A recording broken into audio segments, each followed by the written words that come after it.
the southern Brazilian state of Minas Gerais, Virginia was an unlikely candidate for UFO notoriety. A quiet industrial city of around 120,000 people, it was surrounded by coffee farms and dairy production, with life moving at a predictable rhythm where rumors could sweep through town in hours. Everything changed in January 1996. Initially, scattered sky sightings emerged, with residents reporting strange objects overhead. These initial reports quickly transformed into something more extraordinary, claims of an encounter with non-human beings. Military and fire department vehicles soon began moving through the city. Hospitals reportedly received something unusual, and rumors started to spread. The situation escalated dramatically when 3 young women claimed to have seen a small, strange creature crouched in a vacant lot. Their testimony spread rapidly. Within days, the case captured national media attention. Witnesses described soldiers blocking streets, trucks carrying covered loads, and heightened security in various city areas. Some even insisted a living being had been captured. The controversy intensified when a young military policeman allegedly involved in the capture died under mysterious circumstances weeks later. This death lent credibility to those who believed something extraordinary had occurred. Brazilian army and local authorities denied any unusual events, suggesting witnesses had mistaken a homeless person or simply spreading exaggerated rumors. However, civilian investigators, journalists, and international UFO researchers continued gathering testimonies from residents, hospital staff, and alleged insiders. In the week leading up to January 20th, 1996, residents of southern Minas Gerais had already reported unusual aerial objects, setting the stage for what was to come. These sky sightings, often overlooked in later accounts, were actually the incident's true beginning. Nearly 3 decades later, the Varginha Incident remains unresolved. Some remember it as Brazil's Roswell, while others see it as a prime example of how stories can evolve beyond their original scope. On the evening of January 13th, something unusual caught a farmer's eye near Virginia's outskirts. A large, elongated object passed silently over his property, moving in a way that defied typical aircraft behavior. Brazilian UFO researchers gathered detailed testimonies revealing the object's distinctive characteristics. Witnesses described a cylindrical or cigar-shaped craft glowing with a dull gray sheen. Unlike conventional aircraft, it moved slowly and unusually low, appearing to descend without making any sound or displaying navigation lights. This incident was not an isolated event. In the following days, multiple residents reported similar sightings. A group of workers returning from night shifts observed lights behaving in highly irregular patterns over farmland. Initially mistaking the phenomenon for a helicopter, they soon realized these lights could dart suddenly and hover motionlessly, capabilities beyond known aircraft. Brazil had a long history of such encounters. Most notably, in 1977, the Brazilian Air Force conducted an investigation in the Amazonian state of Para. Dozens of locals reported being struck by light beams from unidentified craft, suffering burns and lesions. Although photographs and sketches were produced, most materials remained classified for years. By the 1990s, Brazil had become a recognized hotspot for UFO researchers, with a population increasingly attuned to unusual phenomena. Against this backdrop, the Varginha sightings seemed less far-fetched. A particularly detailed report emerged on January 19th, just hours before subsequent events would make headlines. Carlos Dausa, driving near Sabento Abad, witnessed a cigar-shaped craft moving across the sky. He described it as appearing damaged, trailing what looked like smoke or vapor. The object moved unsteadily, wobbling as if struggling to maintain altitude. Dowsa's testimony suggested the craft eventually descended rapidly toward the ground, disappearing behind distant hills in Virginia's direction. This account hinted that the subsequent day's city sightings might have originated from this very incident. For ufologists, Dowsa's statement became part of a complex timeline that hinted at something extraordinary happening in Virginia. The week in question was marked by unusual aerial phenomena that caught the attention of both researchers and locals. Brazilian researchers noted intriguing claims about North American radar systems and potential international awareness of an incoming object before January 20th. While no official documentation has ever confirmed these allegations, they remain part of the incident's evolving narrative. Local newspapers initially made only brief mentions of strange aerial lights. At first, civilians dismissed these sightings as harmless curiosities. But as creature reports spread, these earlier observations gained retrospective significance. People who had once overlooked unusual aerial activity now wondered if they had witnessed the prelude to something extraordinary. The accounts of aerial phenomena shared consistent characteristics. Witnesses described silent, low-flying objects that moved in unusual patterns. These were not distant stars or planets, but solid craft or light bodies seen close enough to be distinctly recognized. In a community familiar with aircraft and helicopters, these details stood out dramatically. By the evening of January 19th, an unsettling atmosphere had settled over the area. Residents spoke quietly among themselves about strange lights descending toward the city's outskirts, glowing forms vanishing abruptly, and shapes moving against the wind. These were not official reports, but conversations shared between neighbors and friends. Skeptics raised questions about the reliability of these accounts, noting that some statements were recorded years after the events. Duza's statement, in particular, became a crucial piece of the investigation. If accurate, it implied an airborne object had come down near Varginha just before the creature sightings. When the Silva sisters and their friend Cotia Xavier claimed to encounter something on the ground the next day, these earlier sightings were drawn into a larger narrative. They became, in hindsight, the first indicators of something unprecedented about to unfold. The entire sequence of events illustrated how quickly stories can expand in the absence of concrete evidence, leaving researchers and locals alike to piece together a complex and mysterious puzzle. Note: Brazil's Roswell began with a series of aerial reports that caught investigators' attention. These sightings weren't isolated incidents, but part of a week-long pattern of unusual sky activity above Minuscur. Whether atmospheric phenomena or something more mysterious, these reports provided crucial context and a chronological anchor for a story that would soon become entangled in rumors and conflicting accounts. By January 20th, 1996, Varginha was electric with anticipation. Citizens had already witnessed craft and lights behaving in inexplicable ways. The skies seemed to be telling a story of descent, though no one fully understood its meaning. That afternoon, 3 young women, the Silva sisters Lillian and Valkyria, along with their friend Katia Xavier, were walking through the hardy Mandre district. Their route took them through a vacant lot bordered by low walls and weeds, a typical scene in this working-class neighborhood. Suddenly, something unusual caught their attention. Crouched ahead was a figure that would become one of the most debated eyewitness accounts in modern UFO history. Standing approximately 1.6 meters tall, the creature was unlike anything they had ever seen.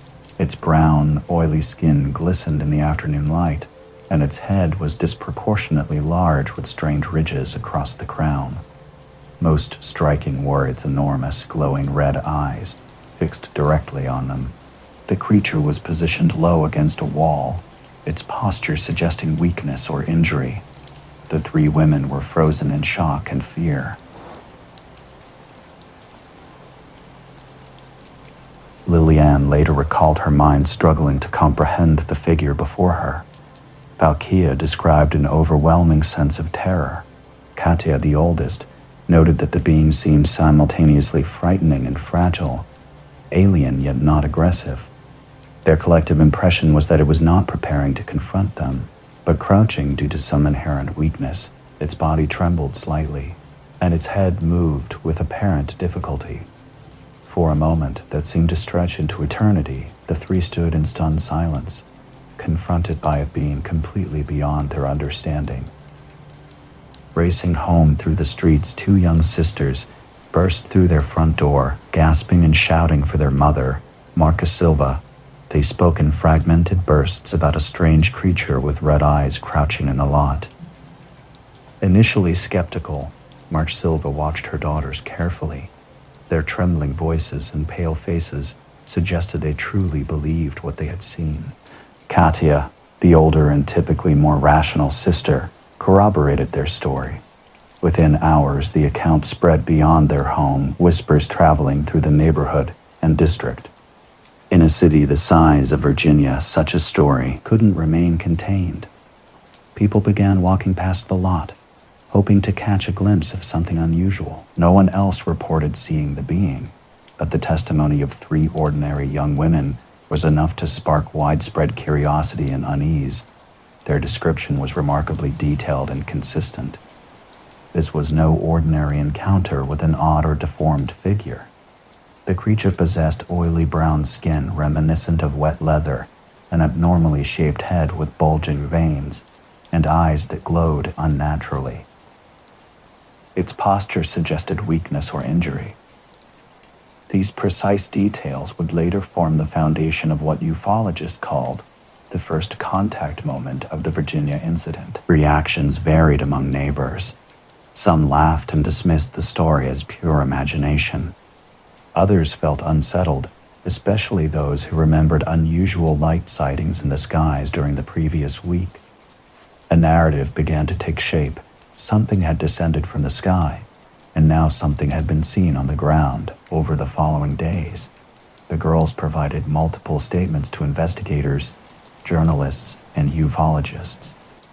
Their testimonies remained consistent even under pressure. They didn't embellish the encounter with claims of movement or communication, simply describing a strange, seemingly injured figure and their own overwhelming fear. Skeptics would later argue they had mistaken a homeless man for an alien. But in January 1996, their account stood as a compelling and mysterious report that captured the community's imagination. 3 young women walking through a quiet neighborhood changed everything. They weren't researchers or UFO enthusiasts seeking attention. Instead, they were ordinary citizens caught off guard by something extraordinary. Their simple encounter quickly transformed local gossip into a significant mystery. Within a day, media outlets seized the story. Radio hosts repeated details, and newspapers hinted at a strange creature sighting. What began as a fleeting moment in an empty lot soon became a matter of intense public discussion. For many researchers, the Silva sisters and Katia Xavier represent the true beginning of the Varginha Incident. Their testimony set in motion a chain of events that would become legendary. Military presence whispered rumors of captures, hospital secrecy, and international headlines. Without their account, the case might have remained just another local story. With it, the incident grew into one of the most famous UFO mysteries of the modern era. Shortly after the initial sighting, something dramatic unfolded. Residents across Jardy Mander noticed unusual movements of soldiers, police, and firefighters. For a small industrial town in southern Minas Gerais, this was far from normal. The first institution to arrive was the Corpo de Bombeiros, the Virginia Fire Department, typically handling emergencies from accidents to animal rescues. These firefighters now seemed under different orders. Witnesses described fire trucks in the vicinity of Jardy Mandary, with crews acting on instructions from higher command. According to later testimony, firefighters were systematically searching wooded lots and overgrown areas, seemingly trying to flush out or capture something. The coordinated response raised more questions than answers. Their sincerity and detail gave the story significant weight. For Virginia, this moment became equivalent to Roswell's ranch discovery in 1947, a spark that transformed rumor into a full-blown mystery. 19 were spotted in the area. Streets were suddenly filled with uniformed officers patrolling nearby neighborhoods. Civilians were told to keep their distance, though explanations remained vague and unsatisfactory. Local residents couldn't understand why police and firefighters would secure a neighborhood so intensely in broad daylight. Their curiosity grew as reports emerged of army trucks moving through the city. Large green military vehicles with canvas tarps covering their cargo rolled through the streets, accompanied by soldiers carrying rifles. Witnesses suggested the convoy originated from ESA, the Escola de Serrantos de Armas, an army training school located less than 30 kilometers from Varginha. As one of Brazil's most important non-commissioned officer training centers, ESA's involvement in a civilian area immediately raised eyebrows. A local taxi driver recounted being stopped at a roadblock and ordered to turn back. Another resident described soldiers entering a wooded area with nets and crates, seemingly capturing something. His peculiar behavior contrasted sharply with official statements that claimed the activities were routine military exercises. Residents of Jardim Mandor knew something unusual was happening. Soldiers weren't training in distant fields, but moving carefully through residential streets, coordinating with firefighters and police. Their trucks carried hidden cargo, and their presence extended well into the night. Multiple witnesses spoke of a creature being captured. Some described soldiers loading a moving box or cage into a truck and quickly driving away. More intriguing were claims of two separate beings, one captured in the afternoon and another later that evening after additional searches by the fire department. The consistency of these creature details across independent testimonies caught the attention of UFO researchers. By evening, tension had spread throughout Varginha. Neighbors gathered, comparing and discussing the extraordinary events of the day into a significant event. Soldiers appeared everywhere. Trucks moved with covered loads, and even those who hadn't directly witnessed anything sensed something extraordinary was unfolding. The military's involvement across multiple institutions, fire department, military police, and Brazilian army suggested a coordinated response far beyond a simple animal chase. Civilian investigators noted this wasn't a random occurrence, but a carefully managed situation. Brazilian UFO researchers drew parallels with Operation Prau in the 1970s, where the Air Force had been officially tasked with monitoring UFO activity.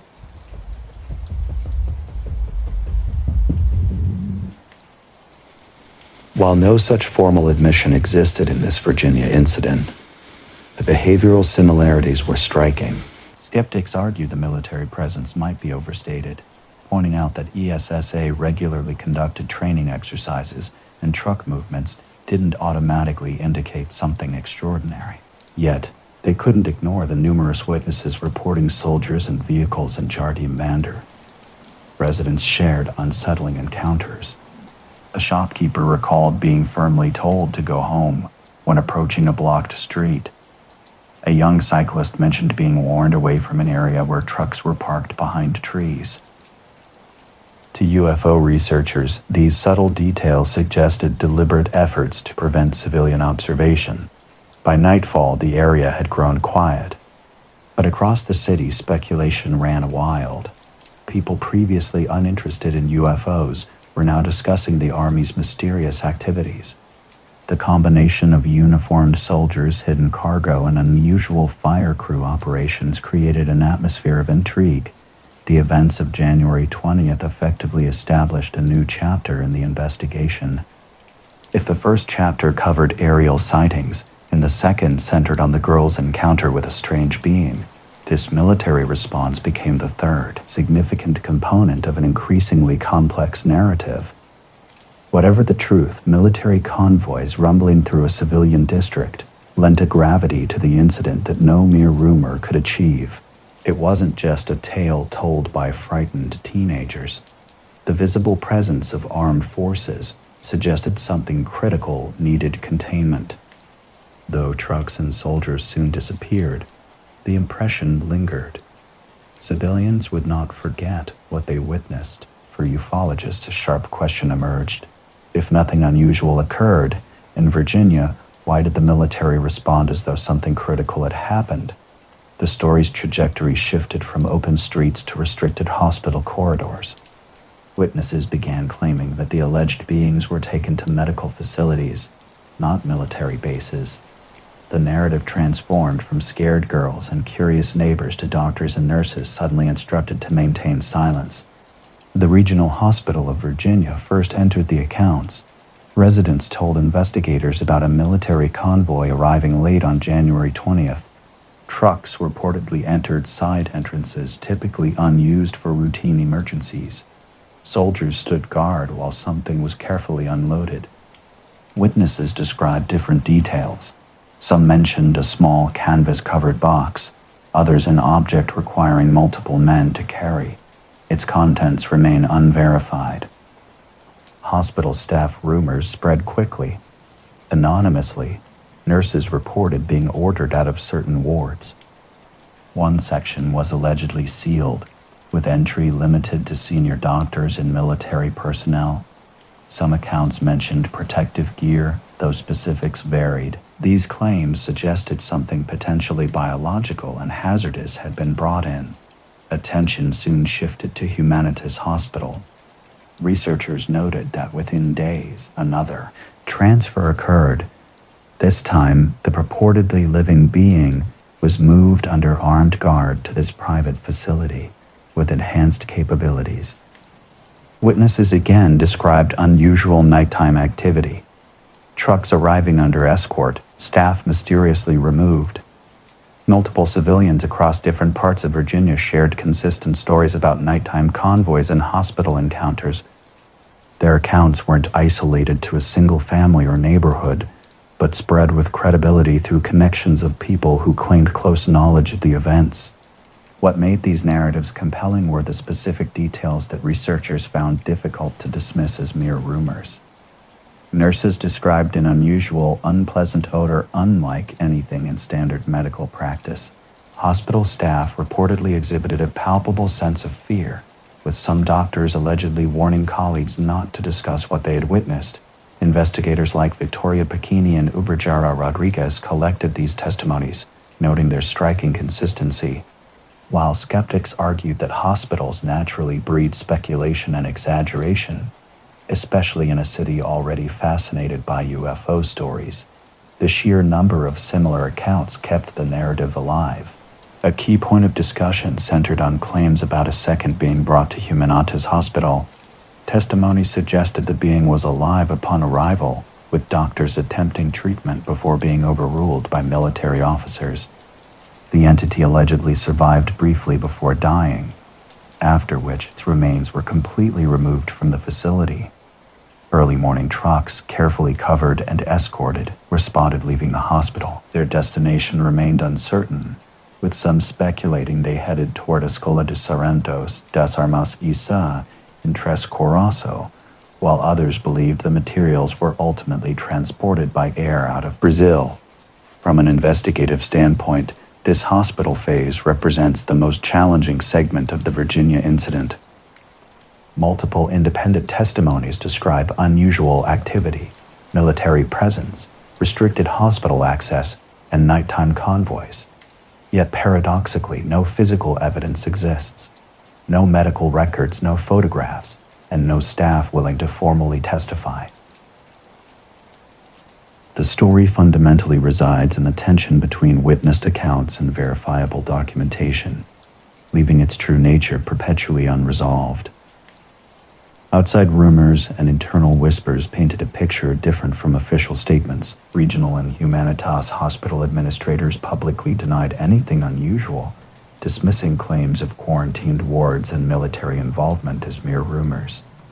Yet they provided little explanation for widespread local beliefs. Ufologists saw this lack of transparency as significant. If hospitals truly had nothing to hide, they argued they would have opened records or permitted inspections. Instead, brief and general denials left rumors unchecked, which only strengthened suspicions of a potential cover-up. The hospital phase connected the Varginha case to broader international UFO speculation. Stories of creatures transported to medical facilities echoed previous incidents, like Roswell, where biological evidence was allegedly studied behind closed doors. Foreign researchers and media outlets began viewing Varginha not just as a local event, but as part of a global pattern of secrecy surrounding extraterrestrial encounters. For Varginha residents, these rumors carried personal significance. In a tight-knit community where almost everyone knew someone working at the hospital, second-hand accounts spread quickly. A cousin, a neighbor, a friend of a friend, many claimed insider knowledge. Whether true or exaggerated, the result was a shared belief that something extraordinary had entered the city's hospitals that January. By month's end, the narrative had expanded dramatically beyond 3 young women's creature sighting. Tales now included military convoys, sealed hospital wards, and mysterious nighttime transfers. What were typically places of healing and routine medical care had become central to one of Brazilian UFO history's most controversial chapters. Among all testimonies and reports, one element stood more concretely than skylights or hospital whispers: the death of a young military policeman. Marco Eli Scheres, just 23 years old, would become a pivotal figure in the incident's most tangible and tragic dimension. On January 20th, he was reportedly involved in a military police response in Jardim Mandaré, where the Silva sisters claimed to have seen a strange being. While no official records confirm his direct involvement, witness accounts suggest he may have been one of the men who restrained or transported the mysterious creature. In the days following the operation, Scheres's health began to deteriorate rapidly. He developed a sudden fever, weakness, and unusual skin lesions that puzzled medical professionals. Despite medical intervention, his condition continued to decline. Less than a month after the alleged capture, on February 15, 1996, Scheres died, leaving behind a wife, a child, and grieving parents. The official explanation cited a severe infection, but the details remained vague, and the family was denied access to complete medical records or an autopsy report. The lack of transparency immediately sparked speculation about a potential link between Scheres's death and the mysterious being. UFO researchers saw this case as significant, noting the pattern of a healthy young policeman falling ill after an alleged capture operation and dying under suspicious circumstances. They argued this suggested exposure to an unknown biological contaminant. This incident bore similarities to other UFO-related cases in Brazil, such as the Colares wave of the 1970s, where civilians reported burns and sickness after encounters with strange lights. The circumstances surrounding Scheres's death became a focal point for believers who saw it as strong evidence that something unusual had occurred in Varginha. The debate about connecting these events has continued for decades, with the mysterious nature of Scheres's rapid decline and death fueling ongoing speculation about what truly happened during that January operation. The death of Marco Scheres transformed a local story from mere rumor to a profound tragedy. A young police officer's passing raised urgent questions that authorities seemed unwilling to answer. His mother later described official interactions as cold and evasive, with officials discouragingly silent about critical details. Bacterial infections can strike suddenly and fatally, even in healthy individuals. Skeptics argue that Scheres's death might simply be a tragic coincidence unrelated to any extraordinary encounter. The rapid spread of resistant infections can overwhelm the body without warning. Medical records remained sealed, breeding deeper suspicion. Why were details of his diagnosis withheld? The omissions seemed inconsistent with a routine medical death, especially in Varginha's charged atmosphere at the time. International researchers quickly recognized the significance. This wasn't just another UFO story. A police officer's death carried unique weight. It suggested potential consequences and possibly an attempt at silence. For believers, Scheres became an unintentional martyr, a man caught in extraordinary circumstances. The case sits at the intersection of testimony and speculation. The community's perspective shifted dramatically. What began as rumors of unidentified beings and military secrecy became a personal loss. A local man had died, and his family was left without clear answers. The Silva sisters' initial sighting might have been dismissed, but Cherez's death cemented the community's sense that something extraordinary occurred. Between documented fact and speculation lies a complex narrative.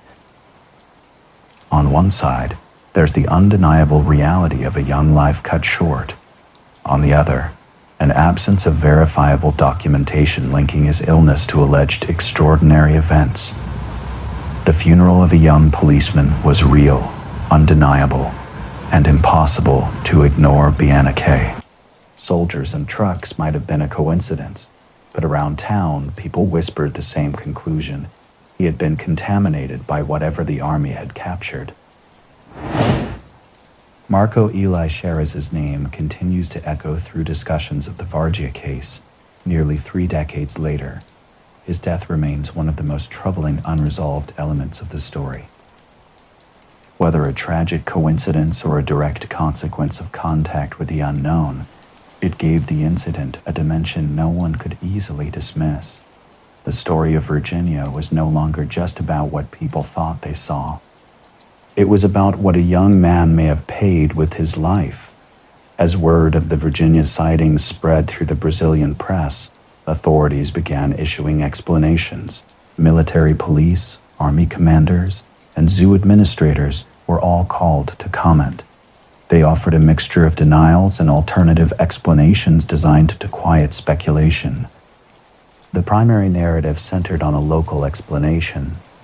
Authorities identified the creature as Luis Antonio Dilva, a homeless man with disabilities known around Varginha as Marinho.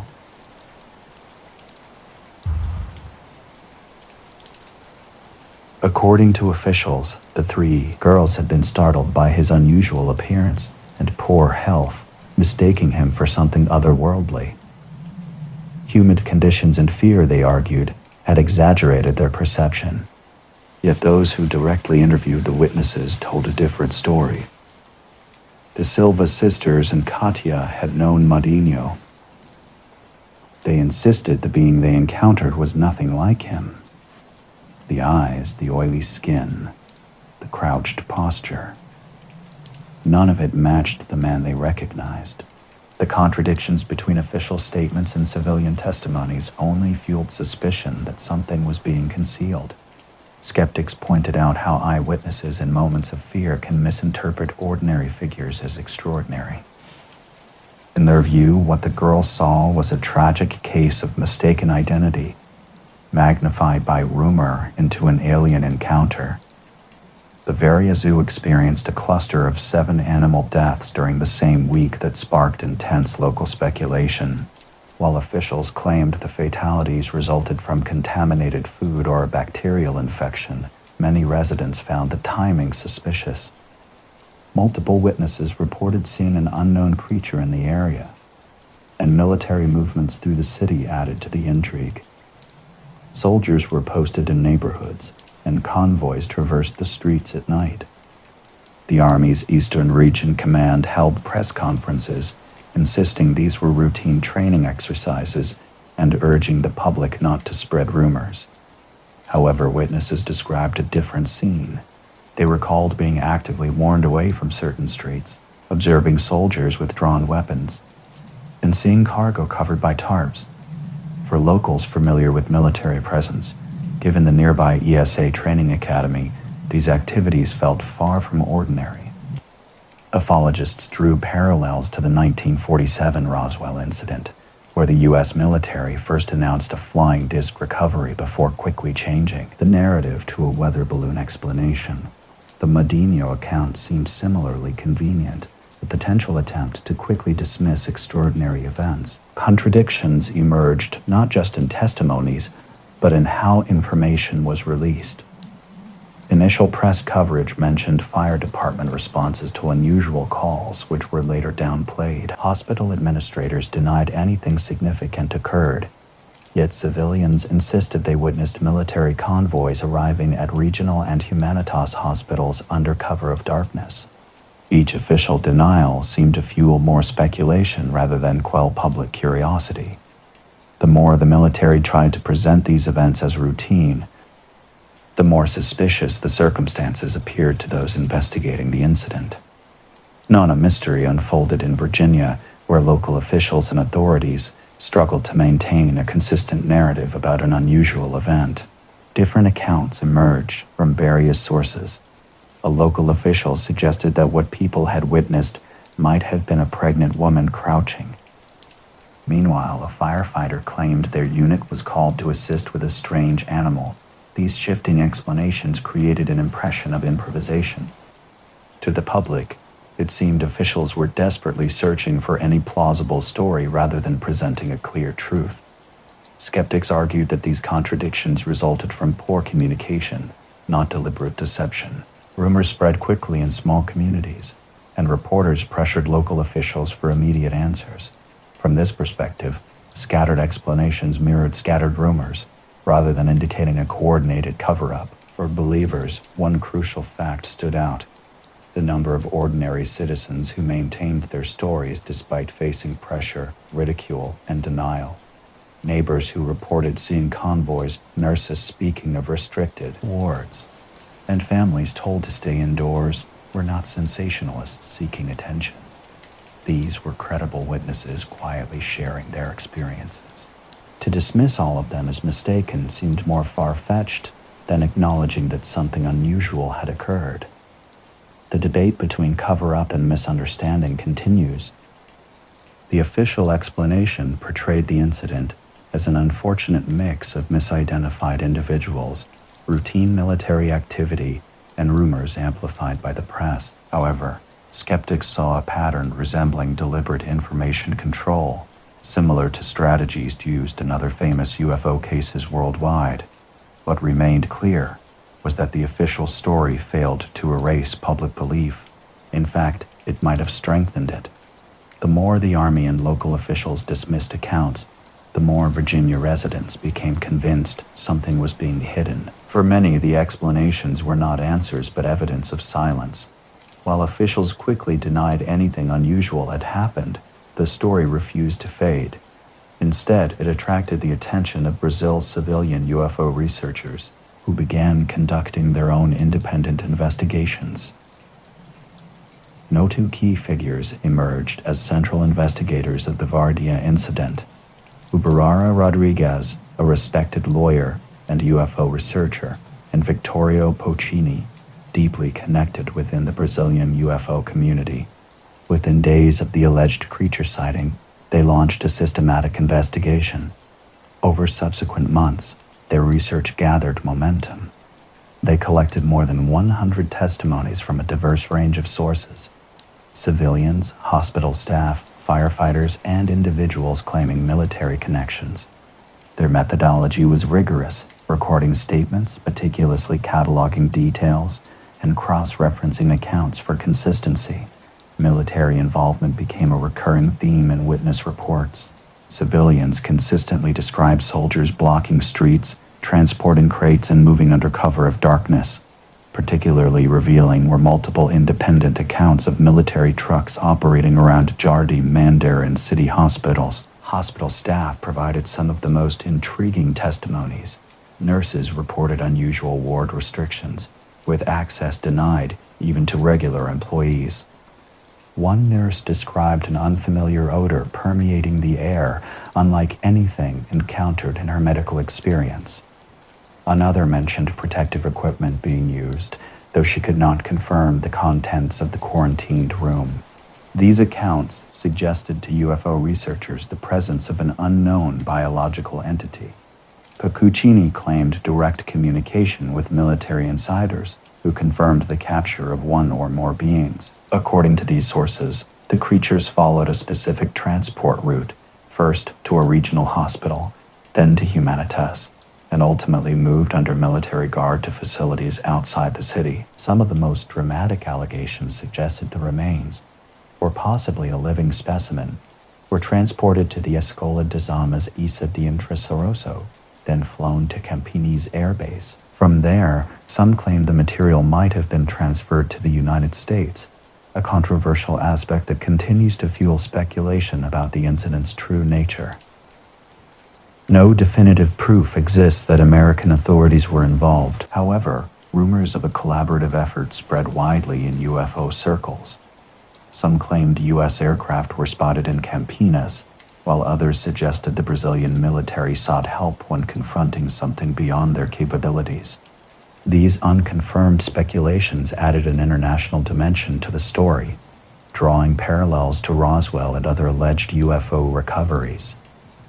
Rodriguez and Paccuccini's work attracted global attention. Stanton Friedman, famous for his Roswell research, became interested in the case. Foreign media began calling Varginha the Roswell of Brazil, and documentaries sought out the researchers broadcasting their findings internationally. Not all information came from civilians or researchers. Institutional sources occasionally leaked hints. A firefighter reportedly told an acquaintance about being ordered to capture a strange animal and succeeding.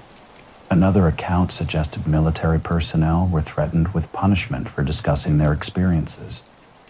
These unverifiable yet intriguing fragments circulated alongside civilian testimonies, creating a complex narrative of secrecy. The disconnect between official denials and leaked testimony raised public suspicion. Why were consistent military activity patterns described? Why did hospital workers mention quarantine wards and intimidation? Why did researchers hear the same story from multiple independent sources? Skeptics highlighted the lack of physical evidence. No photographs, documents, or bodies supported the claims. Oral testimony, while compelling, could be influenced by rumor and collective belief. They argued that these leaks demonstrated how stories evolve and spread without factual foundation. Believers saw the testimonies differently. The volume and consistency suggested something extraordinary had occurred. Ordinary citizens, hospital staff, and anonymous sources described an identical sequence: a capture, a hospital transfer, and subsequent events that hinted at something profound beyond typical explanation. Military secrecy made the leap of skepticism as challenging as the leap of belief. The Varginha Incident had grown from a local sighting to a global mystery by the end of 1996, spreading through conferences, magazines, and television features across North America, Europe, and Asia. Rodriguez and Paccuccini found themselves at the center of intense debate.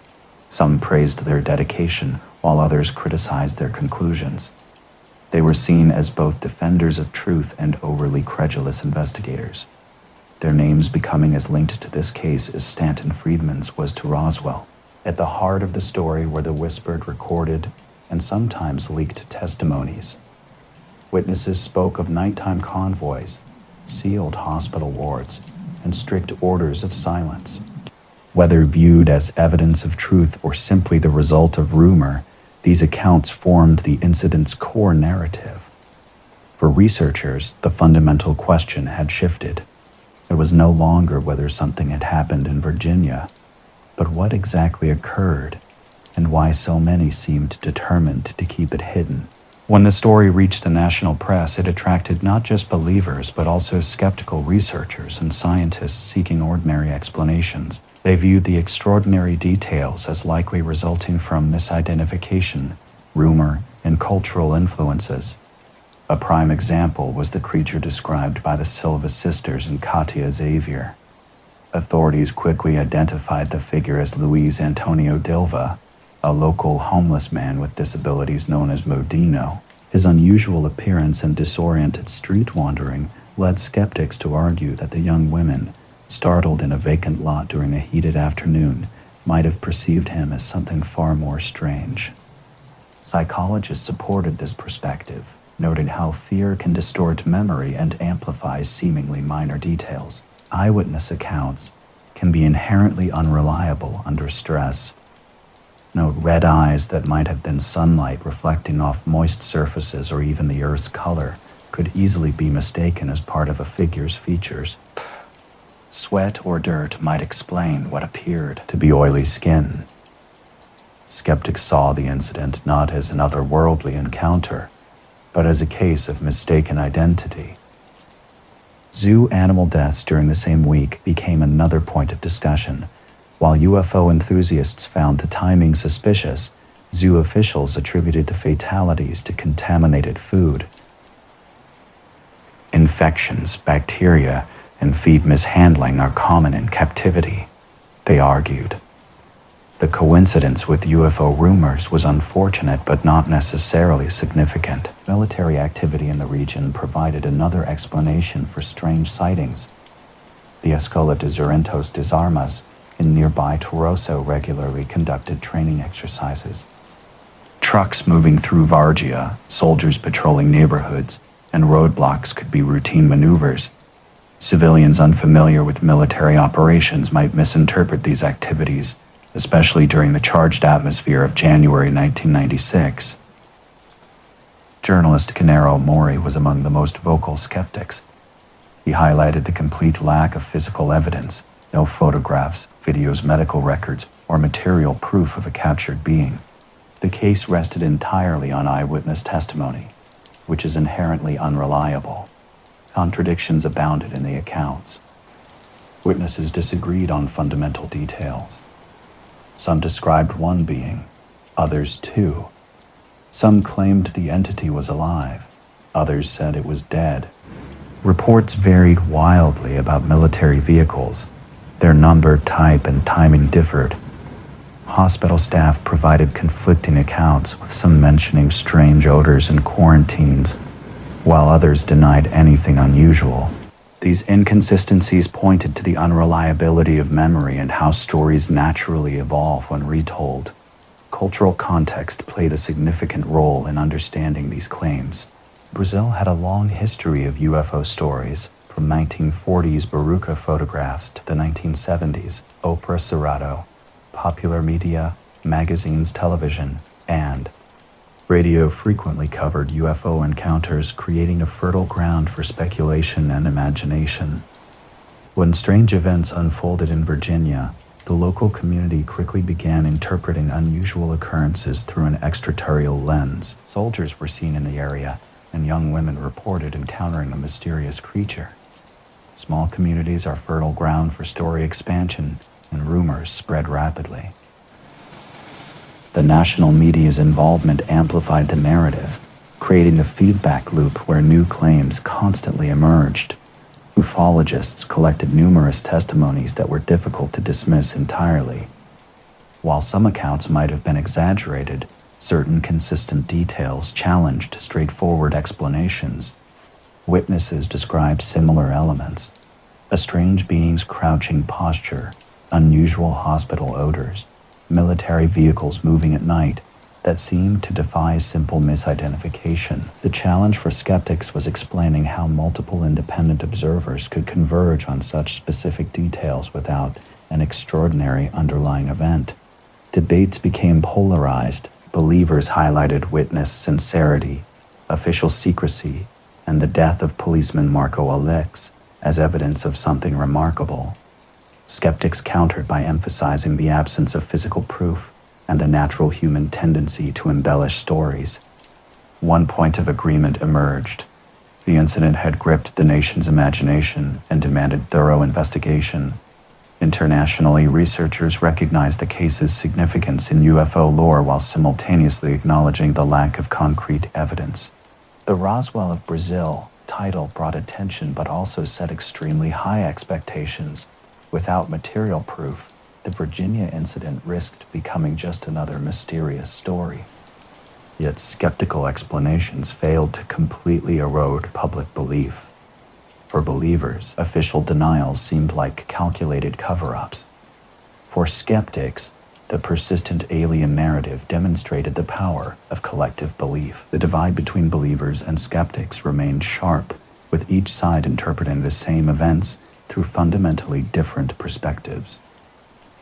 But Virginia's story had leaped from local whispers to global headlines. What started as a strange creature sighting by the Silva sisters and their friend Katia Xavier quickly transformed. Local radio stations broadcast their accounts, and residents called in with stories of military convoys and unusual hospital activity. Within weeks, newspapers across Minas Gerais were covering the incident. Jardim Mander's local rumors had become front-page news throughout Brazil. The turning point came when national media organizations descended on the city television crews from Rede Globo, Brazil's largest broadcaster, filmed extensive segments. They interviewed residents, showed the vacant lot where the girls had seen the creature, and replayed eyewitness statements. Coverage tone varied widely. Some reports treated the incident as a compelling mystery, while others approached it with skepticism. But Globo's massive audience meant the story could no longer be ignored. Soon, the narrative expanded beyond Brazilian borders. CNN described it as a potential Roswell of Brazil, and international newspapers like the Wall Street Journal drew parallels to the 1947 New Mexico crash. For foreign audiences, the details were exotic and compelling. A South American city, mysterious beings, military secrecy, and hints of U.S. involvement. Documentary producers quickly took notice. UFO specials in North America and Europe began featuring segments about the Varginha case, positioning it alongside Roswell and Rendlesham as one of the most significant UFO encounters of the 20th century. The Brazilian incident, once dismissed as a local rumor, was now firmly embedded in global UFO culture. This international attention immediately impacted Varginha itself. The city, previously known primarily for coffee and dairy production, began embracing its new identity. Local businesses seized the opportunity, with souvenir shops quickly emerging to capitalize on the wave of curiosity. Nearly 3 decades later, the skeptical arguments surrounding the case remain crucial to understanding the incident. They remind us that extraordinary claims demand extraordinary evidence, and that human perception can be inherently unreliable. Simultaneously, these arguments reveal the limitations of skepticism when confronted with multiple sincere testimonies. The tension between these perspectives keeps the Varginha incident alive in ongoing debates, a story balanced uneasily between misunderstanding and mystery. In the years following the incident, Varginha underwent a remarkable transformation centered around UFO themes. The city embraced its newfound extraterrestrial identity through various public expressions. Street art and murals featuring alien imagery appeared everywhere, while local restaurants creatively renamed dishes to reflect the UFO connection. The most significant symbol of this cultural shift was a massive statue in the city center, the E.T. de Varginha. This striking structure depicted a stylized alien figure, commemorating the event that had thrust Varginha into the global spotlight. For locals, the statue served dual purposes: a tourist attraction and a testament to the city's unique place in UFO lore. An annual UFO festival emerged, drawing enthusiasts, researchers, and curious visitors worldwide. Conferences became platforms where Brazilian and international ufologists shared findings, debated interpretations, and compared the incident with other famous cases. Tourism agencies eagerly promoted Varginha as a destination for those intrigued by celestial mysteries. Not everyone welcomed this transformation. Some residents felt embarrassed, arguing that the city's reputation was being reduced to a potentially unverified story. They preferred recognition for Varginha's industrial and agricultural strengths rather than alien-themed tourism. Others, however, saw the incident as an opportunity, believing it gave the city a distinctive identity that set it apart from countless Brazilian towns. Media played a crucial role in shaping the narrative. Brazilian television specials emphasized the Silva sisters' sincerity and the suspicious circumstances surrounding policeman Marco Eli Cherez's death. International outlets, while sometimes skeptical, highlighted inconsistencies in official explanations and the remarkable consistency of civilian testimonies. The comparison with Roswell grew increasingly prominent. Just as Roswell became central to American UFO culture, Varginha emerged as its South American counterpart. Both incidents involved alleged crashes, potential extraterrestrial beings, military secrecy, and decades of ongoing debate. In both cases, local communities transformed the story into a core part of their identity, developing tourism and cultural narratives around the mystery. The global spotlight demonstrated the power of narrative. Once the story was framed as Brazil's Roswell, the precise verifiability of every detail became secondary. The narrative itself had taken on a life of its own, transcending mere factual accuracy. No, the Varginha Incident of January 1996 catapulted a small town from local obscurity to global recognition within weeks. What began as neighborhood whispers quickly escalated to international headlines, transforming a quiet community into the center of a cosmic mystery that captivated worldwide imagination. Media coverage played a crucial role in amplifying the story. For UFO researchers, this attention was complex. Their work gained validation through global interest, yet the sensationalist reporting risked reducing a nuanced investigation to dramatic sound bites. Nearly 3 decades later, the incident's legacy remains vivid. The ET statue still stands as a permanent reminder, and the UFO festival continues to draw visitors, maintaining the city's unique reputation. Believers see Varginha as a site of genuine extraterrestrial contact, while skeptics view it as a fascinating case study in how rumors, media, and cultural dynamics can elevate a local event to international significance. The strongest evidence continues to intrigue researchers.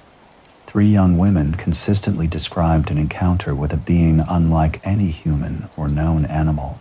Residents reported unusual military and emergency service behaviors. Hospital staff spoke of restricted areas and mysterious nighttime convoys. The death of Marco Eli Cherez, a young military policeman, under unclear circumstances, added another layer of complexity. Almost 30 years on, the incident resists definitive explanation. For some, it represents undeniable proof of extraterrestrial contact in Brazil. For others, it exemplifies how cultural expectations, rumors, and military secrecy can merge into legend. What remains uncontested is that something extraordinary occurred in Varginha, an event significant enough to spark ongoing debate and challenge our understanding of the unknown. Together, the inconsistencies and lack of concrete evidence make the story hard to dismiss entirely. Official explanations attempted to provide rational alternatives. Authorities suggested Madinho, a local man, could have been mistaken for something unusual. They attributed zoo animal deaths to bacterial contamination.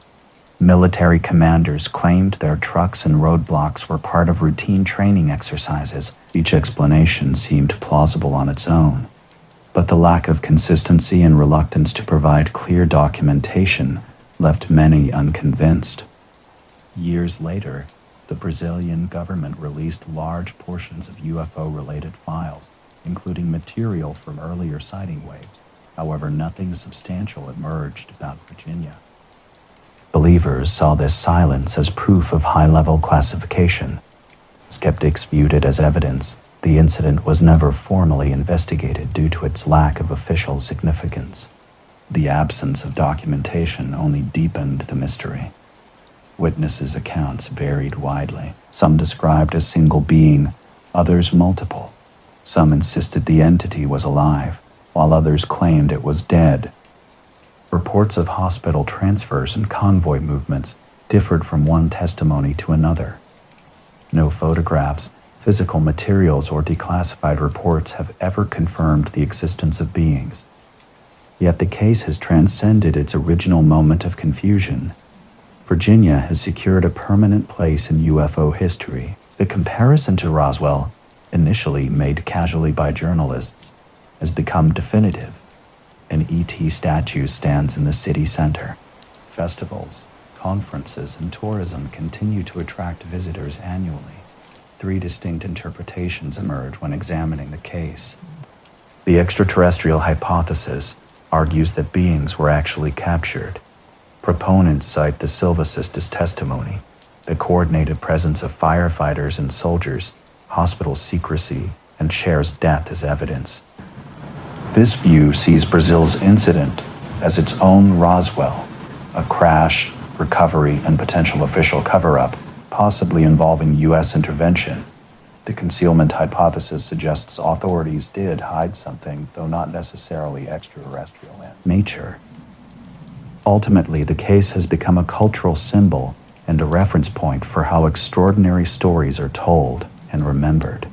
The Varginha Incident remains an enigmatic chapter in Brazil's UFO history, captivating global attention with its blend of mystery and uncertainty.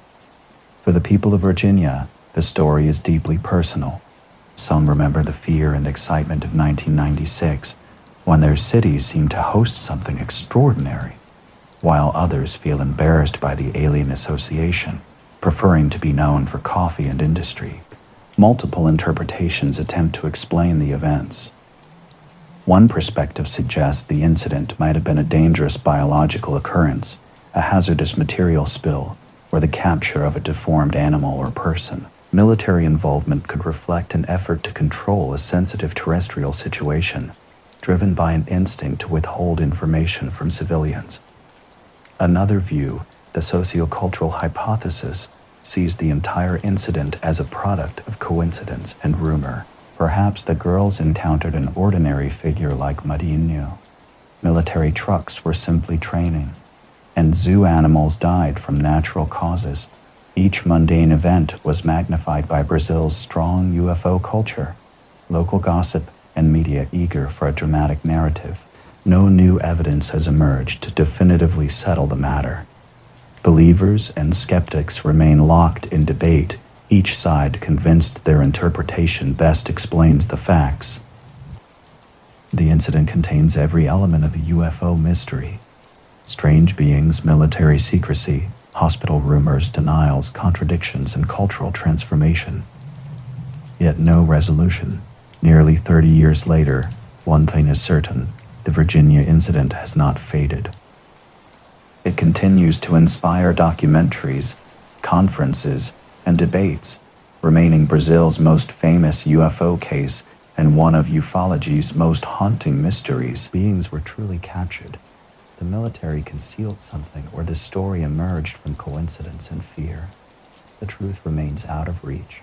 Perhaps this is why Varginha endures, not as a solved case, but as a living question. It serves as a reminder that the most powerful stories are those that leave us wondering, forever suspended between explanation and enigma. 1972, a typical spring day in a primary school.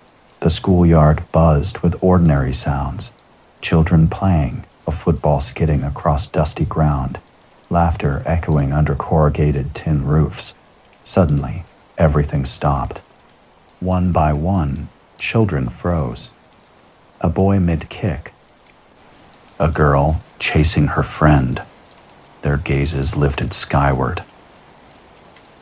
Teachers looked up too, confusion spreading across their faces.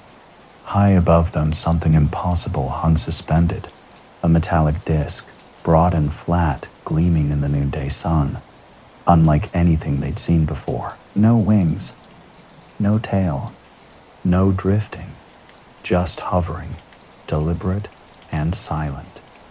The craft reflected sunlight in quick flashes, tilting slightly as if adjusting its position.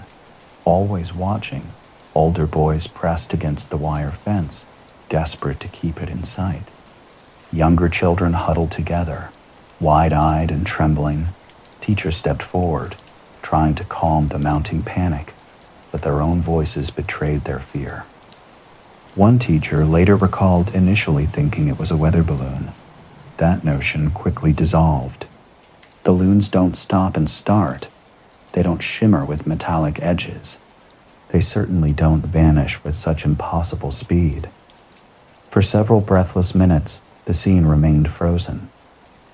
100 children below, caught between terror and wonder. Above them, the silent disk moved with an intelligence that defied explanation. Some pupils swore they saw a faint dome on top. Others described a pale, bluish ring of light along the underside, barely visible, yet unmistakably there.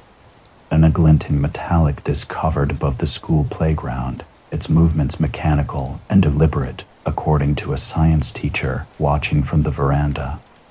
In an instant, the craft tilted sharply and shot upward at such a steep angle that witnesses gasped. Within seconds, it was gone. First a speck, then nothing. The yard erupted in chaos. Some children cried, convinced they had witnessed something dangerous while others ran between groups, excitedly comparing details.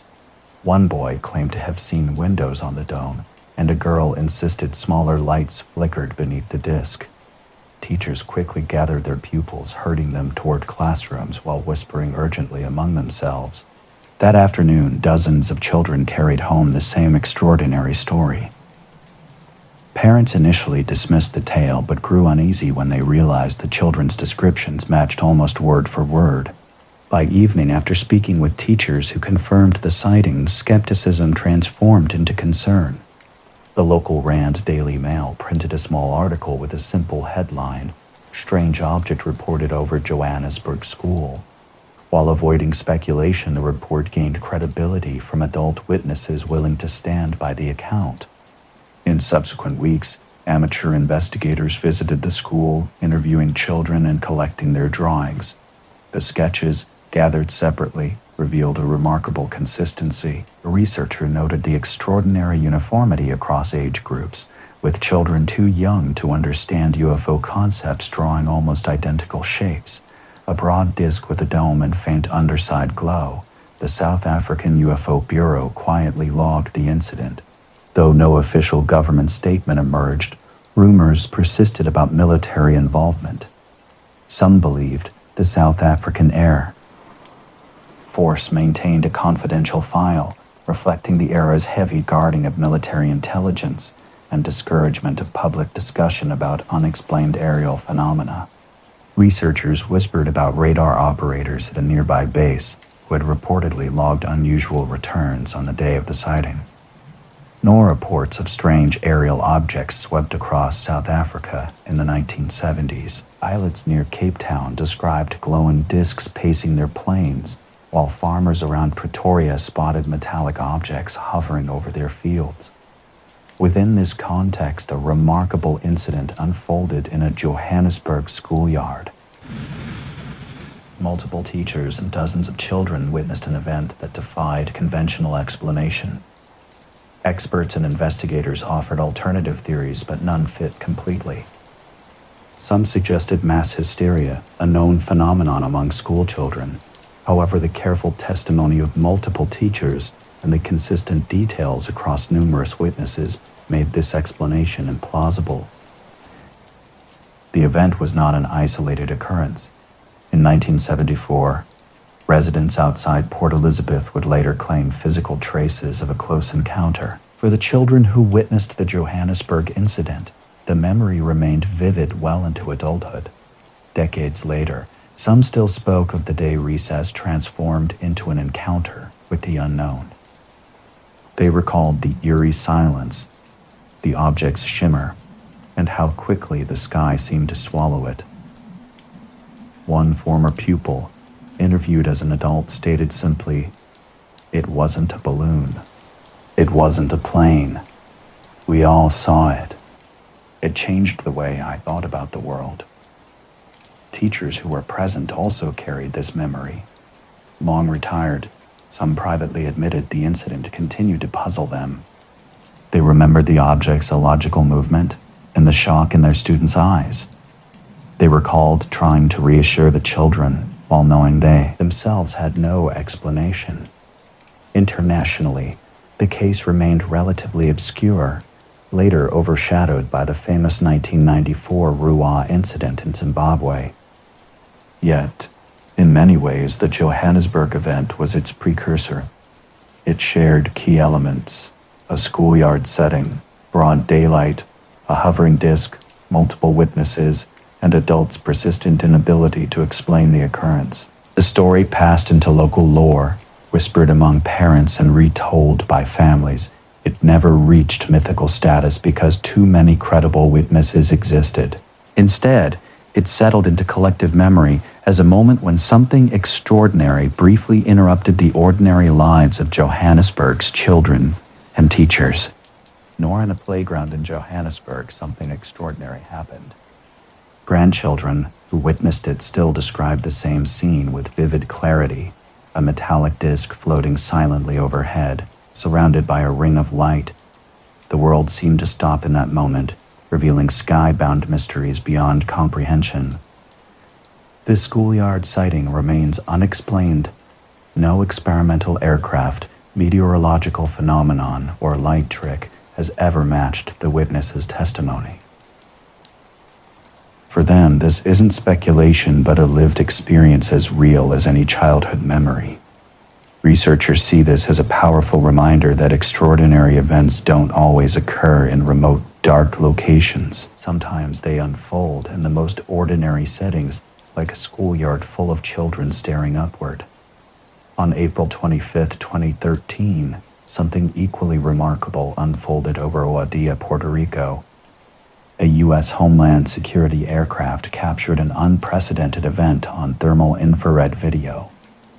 The footage, later leaked and analyzed by experts, showed a mysterious object moving in ways that defied conventional understanding. The encounter began during a routine drug interdiction patrol. A DHC-8 aircraft preparing to take off from Rafael Hernandez Airport noticed a bright object entering controlled airspace. Crew members activated thermal imaging to track its movements. What they recorded was extraordinary. Against the cool ocean and land backdrop, the object glowed intensely, a distinct shape moving with remarkable precision. Initially hovering just above the waves, it then demonstrated incredible maneuverability. Sudden speed bursts carried it inland, weaving over roads and fields before returning to the water. The object seemed equally comfortable in air and sea, splitting and vanishing into the water with impossible ease. This remains one of the most extraordinary modern UFO cases, notable not just for its visual evidence, but for its demonstration of capabilities far beyond known technology. No conventional propulsion, the object's behavior defied explanation, especially when it descended into the ocean without slowing, completely vanishing beneath the waves, before re-emerging seconds later to continue its path. At one point, the video showed something even more extraordinary. The object appeared to split into two distinct shapes, moving in tandem until one faded from view. When researchers from the Scientific Coalition for UAP Studies obtained the leaked footage, they conducted extensive analysis. Their report revealed characteristics far outside known aircraft capabilities. Multiple data points emerged. The object moved at speeds over 100 miles per hour at low altitude, maintained precise control in turbulent conditions, and showed no evidence of wings or rotors. The transitions between air and water were particularly striking. Crew members aboard the DHS aircraft confirmed visual tracking and sensor detection. Radar installations nearby also recorded unusual activity, though official statements remained limited. Witness testimony supported the video evidence. Skeptics proposed various explanations. Some suggested a balloon carried by strong winds, but the object's speed and underwater maneuvers strongly contradicted this theory. Others considered a bird, yet the heat signature speed and splitting behavior didn't match biological flight patterns. A drone seemed the most conventional explanation, but no known drone, in 2013 or today, could perform such feats, especially transitioning into water without disruption. The Aguadilla case has become a touchstone in unidentified aerial phenomena research. Unlike typical UFO accounts, this incident offered clear video evidence recorded by government equipment in a controlled environment. Thermal video provided measurable data about trajectories, speeds, and distances. Researchers could examine the footage frame by frame, extracting precise behavioral information. For Puerto Rico, the incident carries special significance.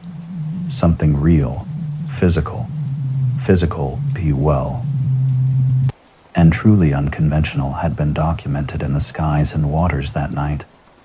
On that April night in 2013, over the dark waters of Aguadilla, something extraordinary revealed itself and then slipped back into the unknown, leaving behind only questions and a haunting infrared record of its passage. The island has long been a hotspot for unusual aerial and maritime sightings. With its proximity to deep ocean trenches and heavy military presence, Residents have often reported lights diving into the sea or hovering silently above the coastline. The Aguadilla video offered rare validation of such stories, a documented case of a craft moving seamlessly between mediums, captured not by rumor but by official surveillance. Nearly a decade later, the Aguadilla UFO remains unexplained. It has been studied, debated, and dissected. Yet, no convincing prosaic answer has emerged. The video continues to circulate as a stark piece of evidence showing something that should not be possible. What endures about the Aguadilla case is the sense of defiance it carries against our understanding of physics.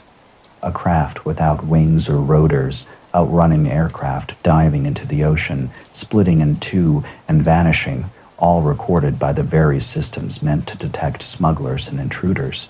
For the crew who witnessed it firsthand, and for the scientists who later studied the footage, the mystery is undeniable. The Alaska Jail Flight 1628 encounter, November 17, 1986, over Alaska, USA. Everything about the flight had been routine. Captain Kenju Torochi, a veteran pilot with over 10,000 hours in the sky, was relaxed. The sunlight slanted low on the horizon, casting a soft golden hue through the thin cloud layers. At 35,000 feet, the world below was swallowed in white, frozen wilderness, stretching beyond the horizon. Inside the cockpit of Japan Airlines Flight 1628, a Boeing 747 cargo freighter heavy with electronics cargo bound from Paris to Tokyo, Torochi stared ahead through the windscreen. The snow-capped peaks of the Alaska Range were fading behind them, now passing through American airspace en route to Anchorage for refueling. His crew, co-pilot Takanori Tomofuji and flight engineer Yoshio Takuba, chatted softly behind him. Then, without warning, the world changed. "Captain, look," said Tomofuji, pointing out the left window. Tarachi leaned over.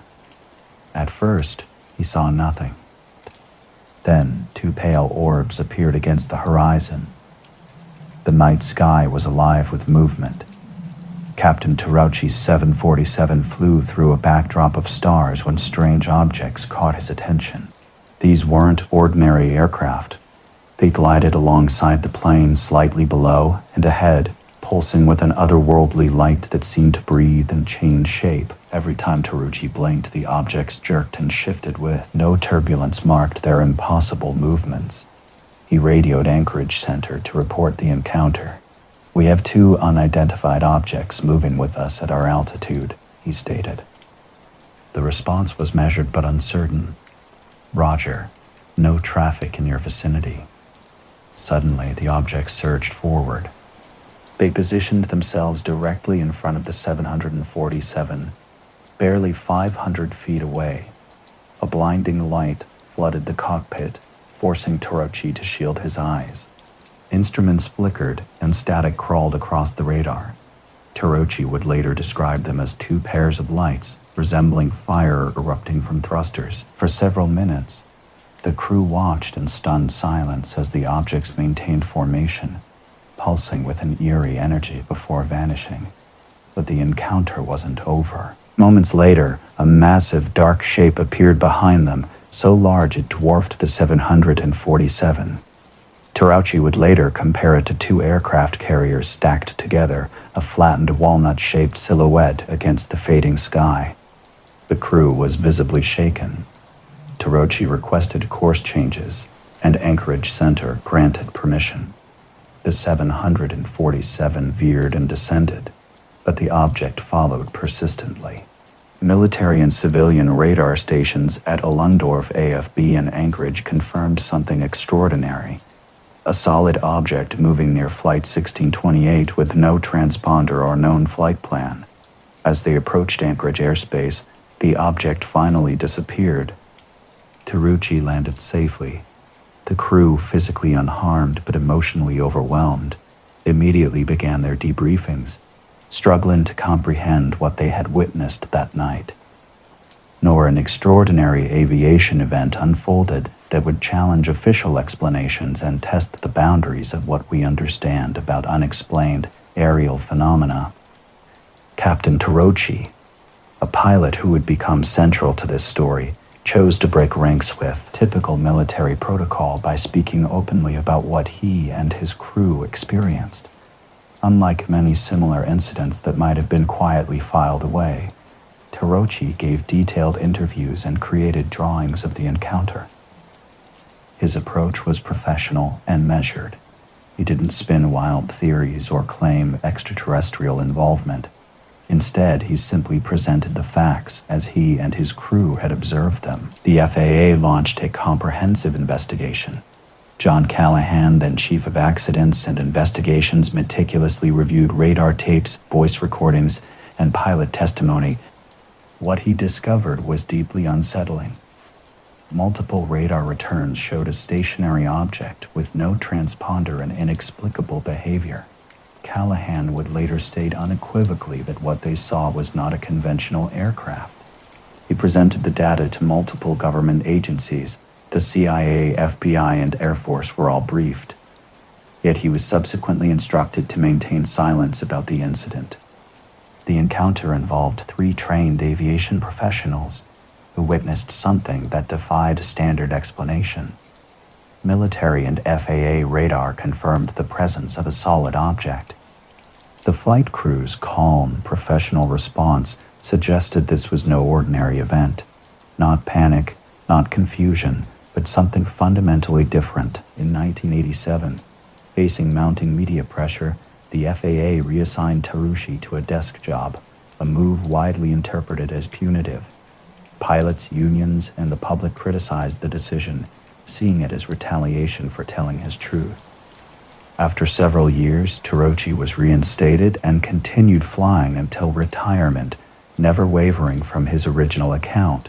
Despite extensive investigation, neither the FAA nor NASA has provided a conclusive explanation. Theories range from experimental military technology to unknown atmospheric phenomena, but none fully match the documented evidence. Flight 1628 remains a significant case in the annals of unexplained aviation encounters. Crucially, Callahan saved copies of the data and later released the materials publicly, testifying at the National Press Club alongside other aviation experts. The incident continues to challenge our understanding of what might occur in our skies. The Brno radar incident of 1987 in Czechoslovakia began not with a dramatic skyward event, but with a subtle flicker on the radar screen at Brno-Chany Airport. On a humid summer evening, controllers were guiding a GSA Tupolev 134 on approach from Prague, their routine conversation filling the headphones. Suddenly, an operator leaned closer to his scope. A new echo appeared, sharp, bright, and unregistered. When he asked his colleague about traffic north of the field, the response was clear. No flight plan existed in that sector. The echo behaved differently from typical radar clutter weather patterns, moving in slow, deliberate arcs across the screen.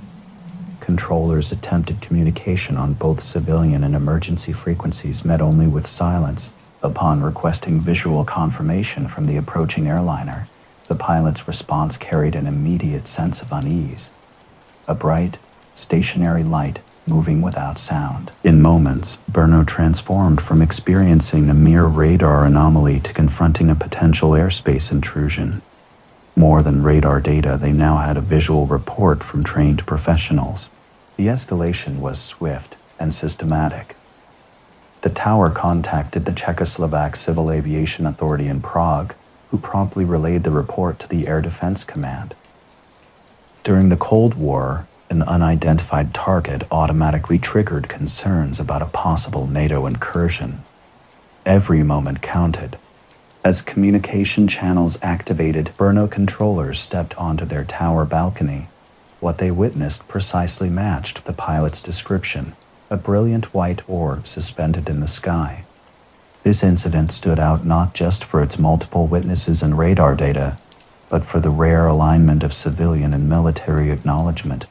Few UFO cases offer such tight corroboration between aircrew and radar systems.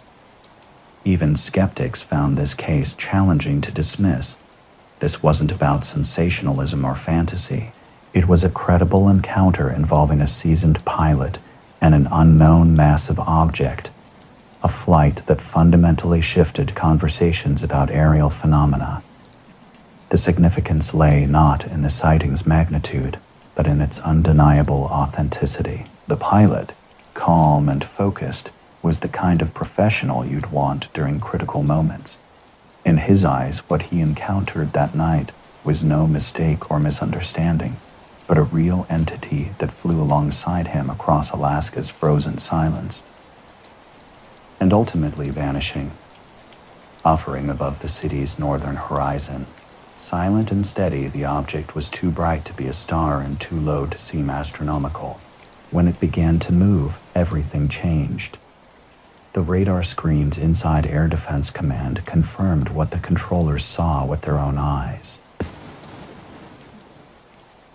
This target was shifting thousands of meters and seconds into possible feet.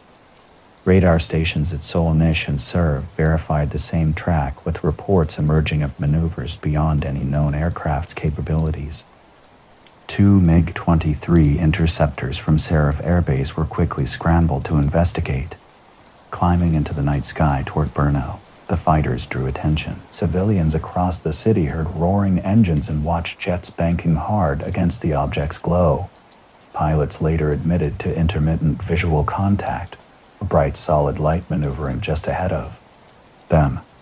Each time the jets approached, the target darted away, climbing vertically at speeds their instruments could barely register. Meanwhile, on the ground, Brno residents were flooding police switchboards.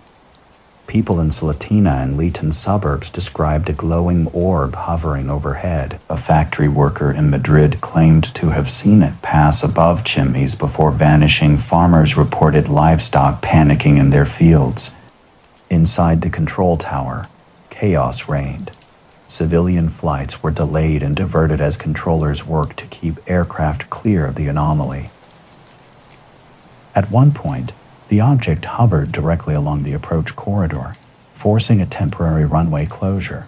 Controllers logged every movement, knowing their notes would face intense military scrutiny. The pursuit stretched nearly 20 minutes. Then, as abruptly as it appeared, the object climbed steeply and vanished from all radar simultaneously. One pilot recalled, "It went vertical, no acceleration curve, just instant climb. We could not follow." The aftermath was immediate. The Czechoslovak Air Force launched a full inquiry. Pilots were debriefed, tower staff interviewed, and radar tapes collected. The Civil Aviation Authority filed its own account, noting an unidentified aerial vehicle had disrupted commercial traffic for over half an hour, though no official conclusions were made public. Later leaks suggested analysts found the encounter deeply perplexing. Unlike typical urban legends or isolated sightings, this event unfolded through multiple official channels: air traffic controllers, air defense radar, Air Force pilots, civilian aviation records, and local police reports. Each institution independently documented the same extraordinary object. Controllers remembered an intense, undeniable radar return. Pilots spoke of a light that effortlessly outpaced their MiGs. Civilians described an eerie silence when the orb hovered above their city. Skeptics initially suggested radar malfunction, but multiple stations tracked the same target. Controllers witnessed it directly.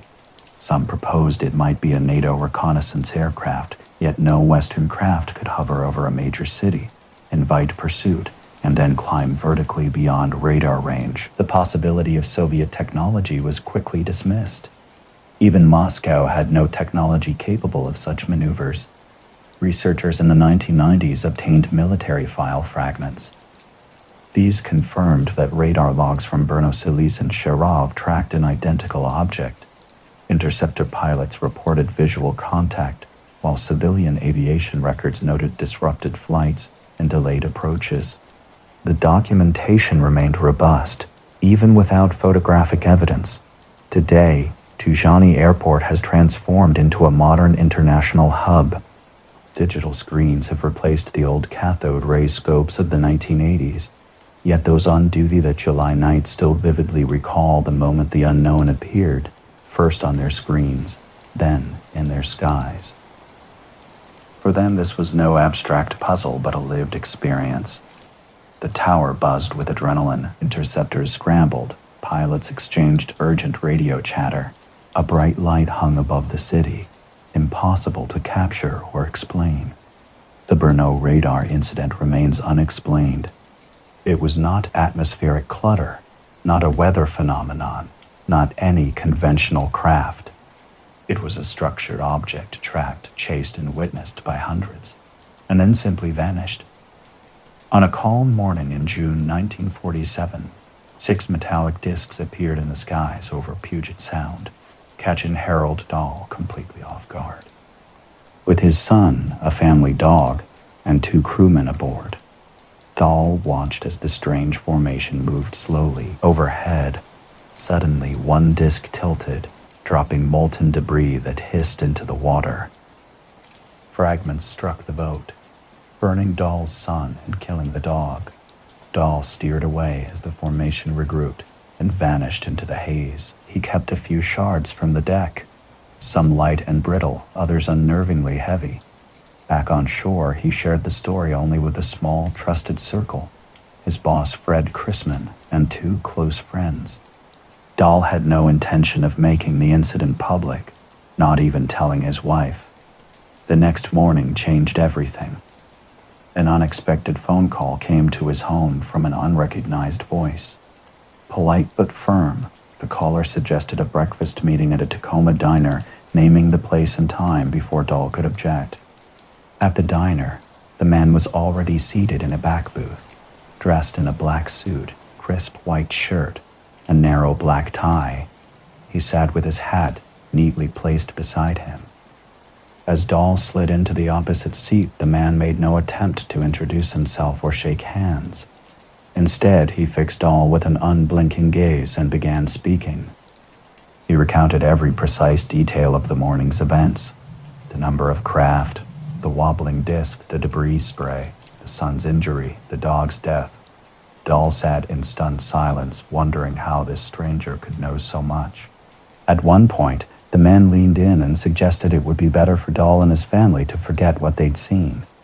His tone carried no direct threat, but there was an unmistakable weight to his words. Dahl noticed the man's pale, sharp features seemed oddly flat, as if he were accustomed to minimizing all emotion. His speech was measured, almost rehearsed. The entire conversation lasted barely 15 minutes. When it ended, the man simply stood, buttoned his jacket, and walked out, leaving no trace behind. The incident remained a stark reminder that even in the most controlled airspace of the Cold War, the unknown could break through without warning. Something beyond current technology had visited Puget Sound that day, leaving more questions than answers. Dahl sat in the diner, watching through the front window as a black sedan pulled away into light morning traffic. The meeting had left an impression he couldn't shake. It hadn't felt like an attempt to convince him of anything. Instead, it seemed more like a direct instruction, delivered with an unmistakable sense of finality. The man's casual recounting of an injury to his son struck Dahl as particularly unsettling. What disturbed him wasn't just the knowledge itself, but the mundane way it was presented. In the following days, Dahl carefully avoided discussing the sighting.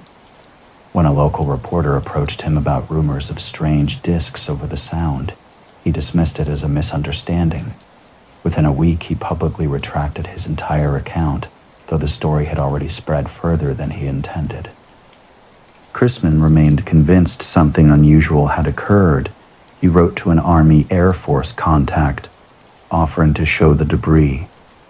This led to a visit from 2 intelligence officers, Captain William Davidson and Lieutenant Frank Brown from Hamilton Field in California. The officers conducted lengthy interviews with both men, seeking precise details about times, positions, and object descriptions. They meticulously examined the boat's damage and collected debris samples. Their records noted the material's unusual slag-like texture, distinctly different from common alloys. They also documented inconsistencies in Dahl's account, variations in event sequences, and uncertainties about exact distances. They couldn't determine whether these discrepancies stemmed from genuine confusion or Dahl's reluctance to speak fully. After completing their interviews, Davidson and Brown boarded their B-25 bomber to return to California, carrying the debris samples. Tragedy struck near Kelso, Washington. The plane caught fire and crashed, killing both men. The debris was destroyed in the blaze. While news of the crash spread quickly through military channels, it was presented to the public as a simple accident. No mention was made of what the officers had been carrying. For Dahl, the event only reinforced his decision to remain silent. He had been told explicitly to forget what he saw, and now 2 men were dead. In private conversations with a friend, he described the diner meeting as feeling less like a conversation and more like being briefed into a situation he wanted no part of. Eventually, the Air Force issued a statement about the Maury Island case, effectively closing the matter. The American Southwest has long been a landscape of mystery, with vast skies and desert horizons where strange lights have been reported for centuries by travelers and locals. In 1950, as commercial aviation expanded across the country, these skies became the setting for an encounter that would enter the Project Blue Book files, now known as the Albuquerque Airline Incident. On the evening of June 23, 1950, a Transworld Airlines flight departed from Albuquerque headed to Amarillo, Texas. The flight was routine, with clear skies. Around 9 p.m., while cruising at an altitude of 18,000 feet, the crew noticed something unusual off the port side of the aircraft. Captain William Fortenberry, a veteran pilot, was the first to spot it. At first, he thought it might be another plane, but within moments, the strangeness became clear. The incident involved trained pilots and passengers who reported luminous disc-shaped objects performing impossible maneuvers in the New Mexico night. These events would become part of a broader narrative that extended far beyond this single sighting. Over the years, the story became part of the early foundation of Men in Black lore. Researchers noted the quiet precision of these visits, where mysterious men appeared without credentials, without a name, yet with total authority over the conversation.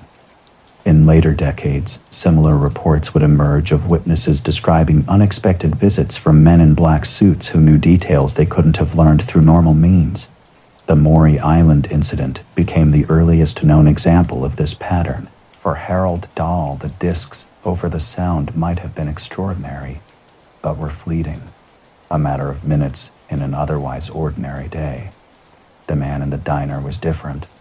He had been deliberate, present, unavoidable. If the discs were the mystery, the man was the consequence. And in the years that followed, in story after story, that consequence would appear again and again. A knock at the door, a black car waiting outside, and someone who already knew exactly what you had seen. The pattern was consistent: a sighting, a mysterious visit, a reluctant witness, and an unexplained loss of physical evidence didn't sit right with everyone. Some pointed to a hoax, citing Dahl's own retraction. Yet the story persisted, becoming a cornerstone of unexplained encounters that continued to intrigue researchers and witnesses alike. The flight was cruising at altitude when something extraordinary caught everyone's attention. A luminous, disc-shaped object was moving at an unbelievable speed alongside the aircraft, glowing with a whitish blue light and maneuvering with an almost fluid precision. Fortenberry alerted his co-pilot, and soon both were intently observing the phenomenon. Passengers also noticed, some pointing and whispering nervously, others simply staring in stunned silence. The captain remained calm, assuring everyone he was monitoring the whispered situation. Privately, however, he was completely astonished. The object paced the airliner for several minutes, maintaining a parallel course at high speed. At times, it would slow almost to a hover before darting ahead again. Pilots noted its ability to cover impossible distances in mere seconds, with movements that were abrupt yet controlled, suggesting an intelligent guidance. Suddenly, two more objects appeared. The three luminous disks began flying in a loose formation, shifting positions in a way that implied deliberate coordination. They would draw close, then separate, then rejoin, always maintaining an awareness of each other's positions. This display was unprecedented in the pilot's years of flying experience. Fortenberry contacted ground control to report the unidentified objects. Albuquerque controllers acknowledged the report but could not confirm any radar returns. Yet the testimony of multiple witnesses, both crew and passengers, lent immediate credibility to the sighting. After approximately 15 minutes, the objects accelerated dramatically, streaking across the night sky at an astonishing speed. Within seconds, they vanished completely, leaving behind only stunned silence and whispered conversations. Upon landing in Amarillo, the crew filed an official report. Passengers who had witnessed the event corroborated the story, describing consistent details: luminous, disc-shaped objects moving with apparent intelligence and departing at impossible speeds. Project Blue Book quickly logged the incident. Investigators interviewed the pilots, whose professional reputations added weight to their testimony. Both were experienced aviators, known for precision and lack of exaggeration. Their technical, consistent descriptions were supported by passenger accounts, though less detailed. The Air Force began considering possible explanations, aware that this was no ordinary sighting. No flights were logged in the area at the time, and no known aircraft could perform the abrupt accelerations described. Skeptics attempted various explanations. Some argued that the pilots may have misidentified stars or planets distorted by atmospheric conditions, but stars do not maneuver in formation beside airliners. Others suggested reflections inside the cockpit, but that could not explain multiple witnesses across different windows, nor the sudden high-speed departure. The significance of the Albuquerque incident lies in its convergence of factors. It involved multiple trained pilots, credible civilian witnesses, extended duration, and detailed descriptions of structured objects. Unlike fleeting lights or single witness accounts, this was a prolonged event involving many observers, some of them highly trained professionals. For the crew, the experience remained vivid. In later years, Captain Thornberry recounted the sighting in careful, measured terms. He emphasized that he was not given to exaggeration, that he had spent his career identifying aircraft, planets, and atmospheric phenomena. This, he insisted, was none of those. It was structured, luminous, and under control. Could they have been meteors? Meteors flash across the sky in seconds. They do not hover, pace airliners, or maneuver in formation. Ball lightning was unlikely given the altitude, duration, and structured appearance. Blue Book's final classification was unidentified. Civilian researchers later highlighted the case as one of Blue Book's strongest airline encounters. NIAP placed it along sightings of the era, such as the famous Chile's winged case of 1948, where pilots reported a glowing cigar-shaped craft. Together, these cases suggested that the phenomenon was not limited to ground observers, but frequently engaged with air traffic. The Albuquerque case also raises broader questions about the phenomenon's relationship to aviation. Airline sightings in the late 1940s and early 1950s were numerous, often involving discs pacing commercial flights before departing abruptly. Some researchers suggest this pattern indicates observation and interest in human aviation technology. Others speculate about psychological impact, noting how such encounters left crews and passengers deeply unsettled. For Project Blue Book, the incident was one more in a growing list of unknowns. Officially, it was unexplained, Unofficially, it added to the mounting evidence of something beyond conventional understanding. An evidence of something extraordinary was sharing American skies in the early Cold War era. The Albuquerque airline incident stands as a compelling case, not as famous as Roswell or Washington, but in many ways stronger. On a June evening, what began as a routine flight from Albuquerque to Amarillo transformed into an encounter with 3 luminous disks. These disks hovered, paced, and then vanished into the stars. Multiple trained witnesses and corroborating passengers provided detailed descriptions that Project Blue Book could never fully explain. For the pilots, this encounter confirmed that the skies they navigated daily still held mysteries beyond their charts and instruments. It was a night the passengers would never forget. By 1950, as America's airways expanded and the world shrank through flight, something else was already here, watching, maneuvering, and leaving behind nothing but testimony and unanswered questions. The Huochuan airport shutdown in 2010, China, echoed similar inexplicable events. On the evening of July 7th, the air over Hio carried the dense heat of a midsummer night at Chaoshan International Airport. Departure boards flickered, luggage trolleys rattled across polished terminal floors, and passengers continued their routine travel. Shortly after 8:30 p.m., air traffic controllers monitoring radar noticed an unusual return in the approach corridor. Initially dismissed as interference or a weather anomaly, the return grew stronger, moving steadily across restricted airspace. Controllers attempted to hail nearby aircraft for visual confirmation. Pilots on at least 2 flights reported seeing something unusual, a bright, glowing object cutting across their approach path. Descriptions varied. One crew saw an elongated cigar-shaped light with a golden glow and shimmering haze, while another likened it to an oversized, steady, hovering lantern. The object wasn't following standard flight paths and wasn't broadcasting any identification code. At that moment, safety dictated immediate action. Code: a mysterious object disrupted air traffic near Hung, causing widespread confusion and speculation.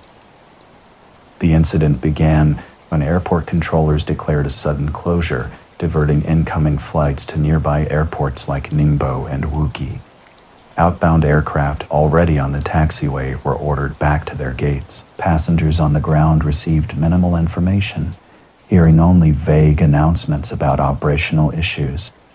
Meanwhile, in the control tower, tension mounted as the unidentified object lingered in restricted airspace for nearly an hour.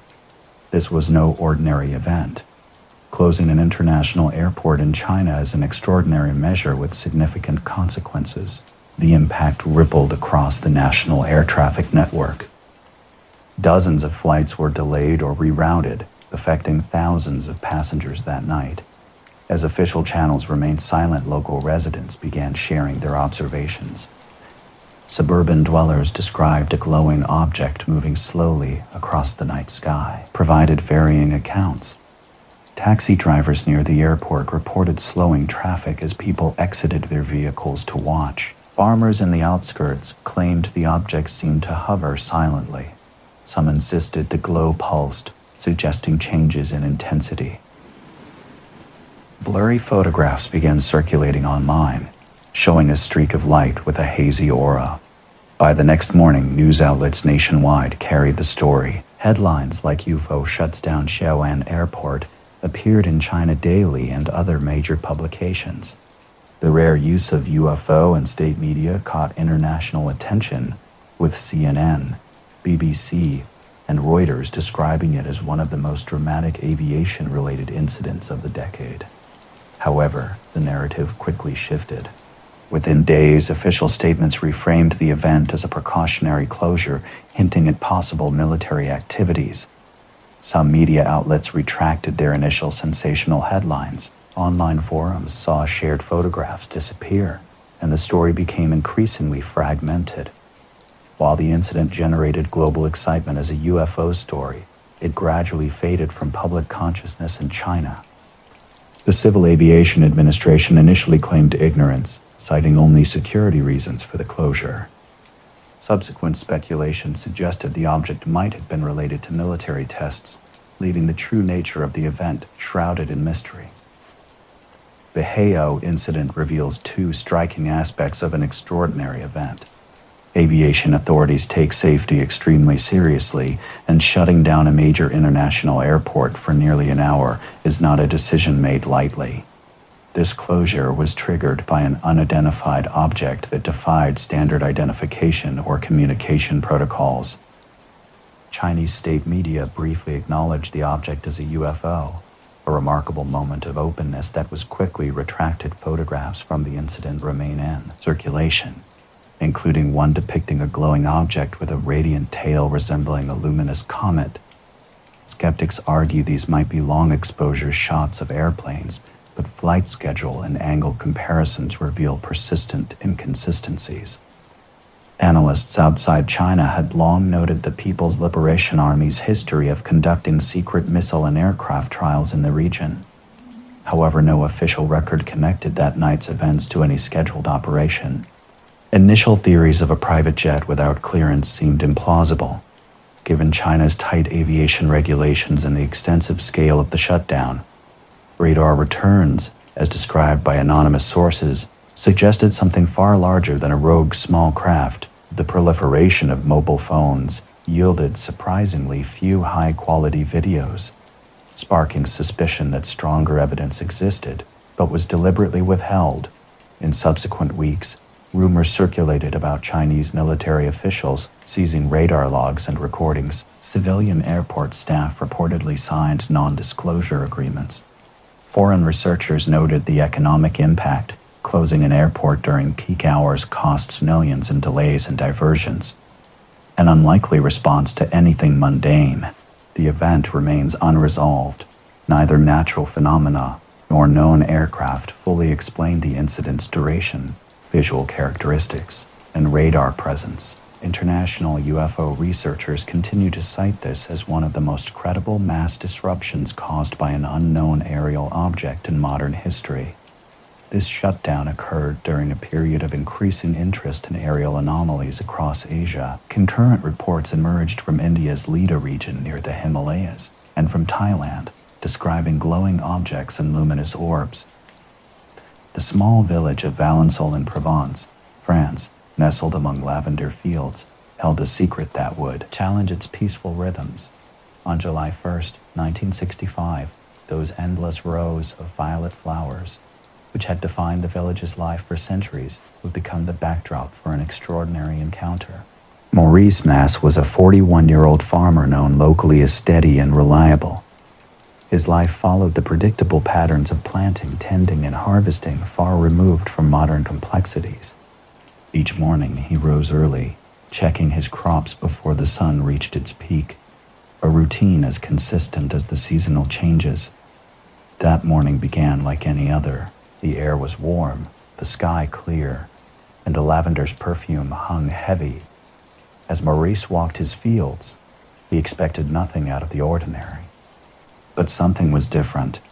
A strange sound caught his attention, a faint but persistent whistling or humming. Unlike the familiar noises of tractors or passing vehicles, following the sound toward a rise in his field, Maurice anticipated finding some left-behind equipment. What he discovered instead would transform Valençol into the center of one of France's most enduring UFO mysteries. This encounter was more than just an isolated rural incident. It represented a broader narrative that would intersect with civilian aviation, international travel, and state secrecy. The event demonstrated how unidentified aerial phenomena could disrupt normal operations.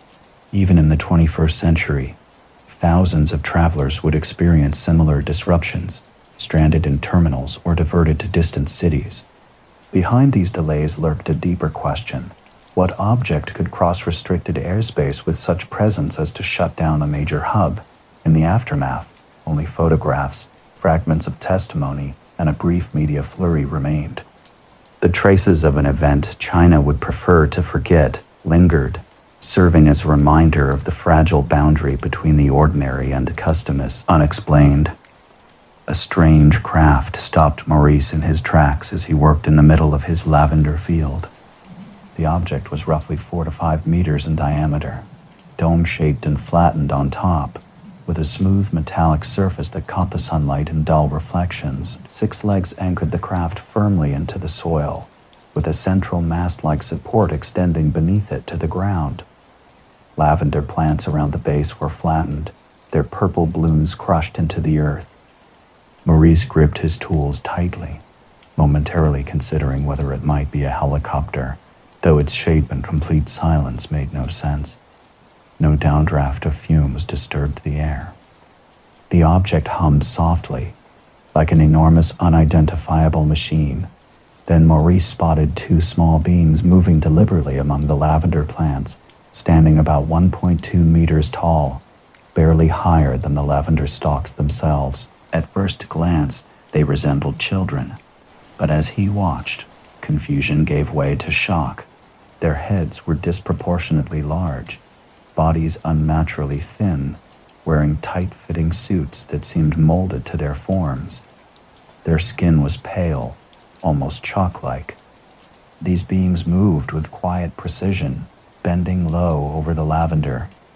One held a small rod-like device, pressing it against the stalks as if taking samples or measurements. The other watched intently, large eyes fixed on the plants.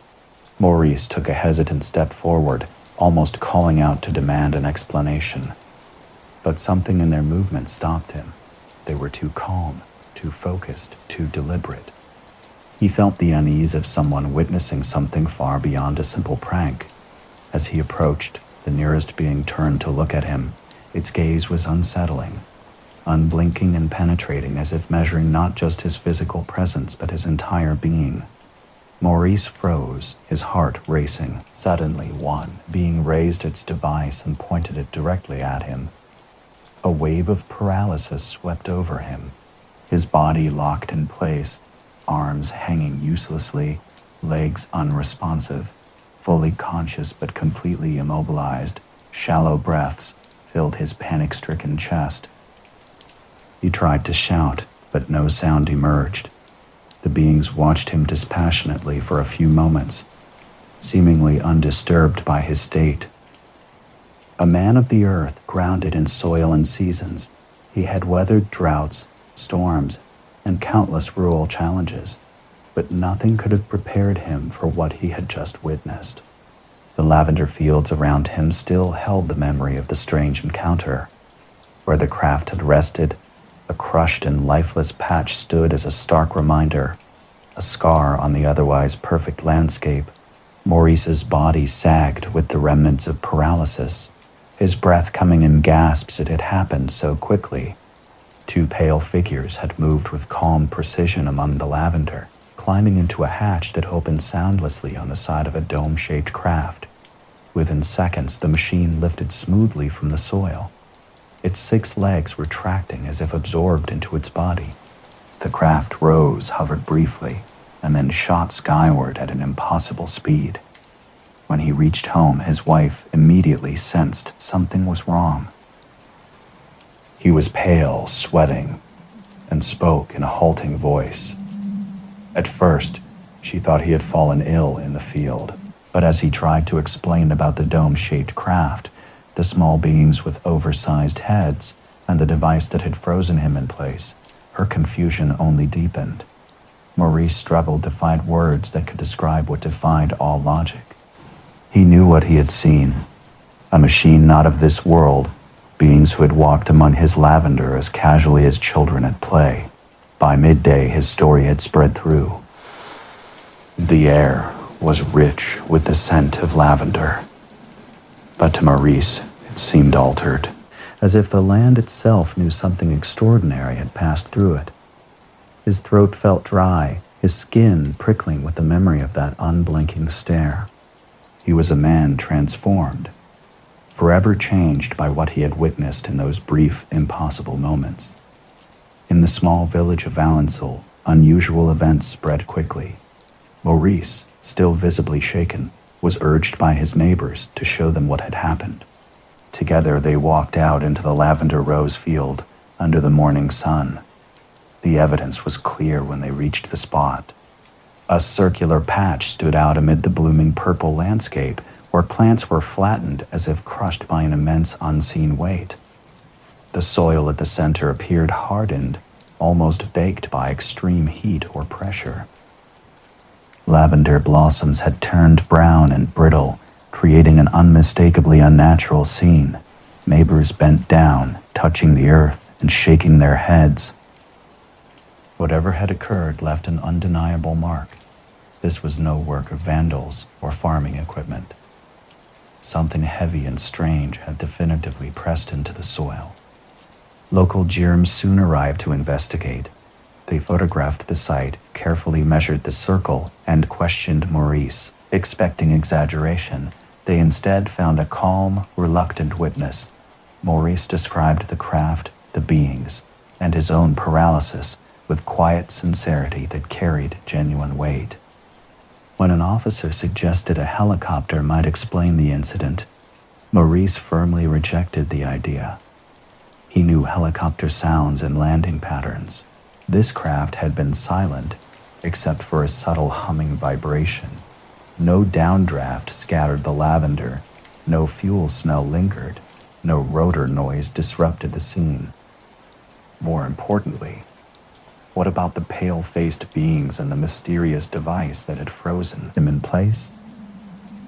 No helicopter could account for that.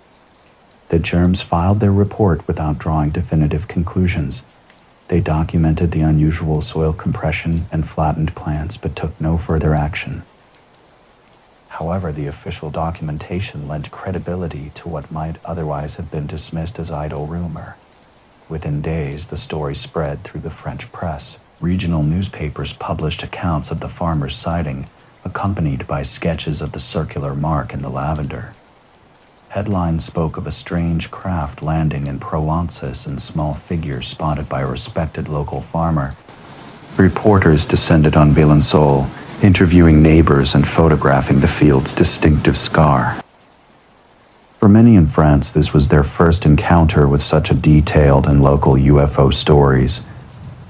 Had trickled in from the United States and South America, but Provence, with its vineyards, villages, and lavender, seemed an unlikely place for sky mysteries.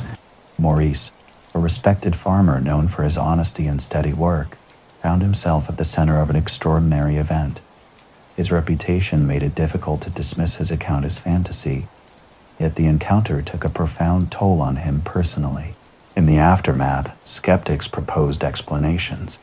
Some suggested a helicopter exercise or a hoax involving boards pressed into plants. However, the hardened soil and precise circle defied such theories. Helicopter pilots themselves acknowledged that the soil compression did not match their typical landing patterns. The days following the incident revealed a changed Maurice. He slept more than usual, often dozing in fields or at the table. His energy seemed drained, as if the experience had left an invisible mark. His wife noted he had become quieter, more withdrawn, lacking his usual easy laughter. The patch of earth where the craft had landed became a focal point of fascination. Visitors from nearby villages stirred among lavender rows, staring at the dead circle where no plants would grow. For years afterward, lavender refused to sprout properly in that spot. Farmers remarked that the soil remained stubborn, resisting new growth. To the people of Belençon, this was proof of something extraordinary. Fields were sacred, the source of livelihood, and the measure of each year's prosperity. A ruined patch of earth was more than a simple agricultural anomaly. It was a scar on the village itself, a wound left by an uninvited visitor. As weeks passed, journalists continued to press Maurice for details. He repeated his account patiently, always the same, but grew weary of the questions and uneasy with the spotlight. He had not sought fame, only wanting to tend his lavender in peace. Yet fate had marked him just as surely as it had marked the soil in his field. By summer's end, the Belençon encounter was known across France. It had become more than a farmer's story, a mysterious event that challenged understanding and sparked imagination. Maurice Mass was a farmer whose life had been transformed by an encounter that defied easy explanation. His lavender fields in Provence had hosted something extraordinary, a craft from beyond that left an indelible mark on both the landscape and his existence. The Valence coal incident quickly became one of France's most scrutinized cases. People from all walks of life were drawn to hear his story. Yet Maurice himself never sought the spotlight. After initially sharing details in the weeks following the event, he grew tired of constant questioning. By nature, he was a quiet man deeply connected to the land's rhythms. Suddenly, he found himself at the center of widespread speculation, a role that made him profoundly uncomfortable. Despite this, his account remained remarkably consistent. Whether speaking to neighbors, journalists, or law enforcement, he described the same details: a dome-shaped object, 6 legs, pale beings in tight suits, a strange paralysis, and a rapid departure. Observers noted something remarkable about his testimony. Maurice spoke as if recounting a memory he couldn't fully comprehend but could never forget. His credibility was crucial. In Valence, he was known as a straightforward man. His neighbors trusted him implicitly. If Maurice said something happened, they believed him. Jacques Vallée, a French computer scientist and UFO researcher, was particularly intrigued. He meticulously examined the case, noting its unique characteristics: physical traces in the soil, the precise description of beings, the paralysis effect, and the testimony of a credible witness. Vallée concluded that the Varginha Incident could not be dismissed as mere illusion or fabrication. The physical evidence was compelling. Soil samples from the landing site showed unusual compression. Local farmers observed that the earth seemed baked, resisting cultivation for years. A circular scar remained in the lavender field, a permanent reminder of an inexplicable event. I remained an enigma. Neither a complete believer nor a total skeptic could fully explain Maurice's experience. He embodied a mystery that challenged conventional understanding, carrying the weight of an encounter that would continue to intrigue researchers for years to come. Maurice's account resonated with researchers globally. Reports from diverse regions shared striking similarities. In Italy, farmers described small beings collecting soil and plants. South American witnesses spoke of entities fascinated by vegetation. Portuguese accounts told of strange figures near fields. These patterns suggested a systematic mission, studying plants, soil, and environmental conditions. The beings themselves defied typical extraterrestrial imagery. Unlike glamorous flying saucer occupants, they were small, pale creatures with oversized heads and an unsettling calmness. Their suits were tight and functional, devoid of ornamentation. They moved more like methodical technicians than adventurous explorers. For some in Valençol, this strange encounter echoed older regional folklore.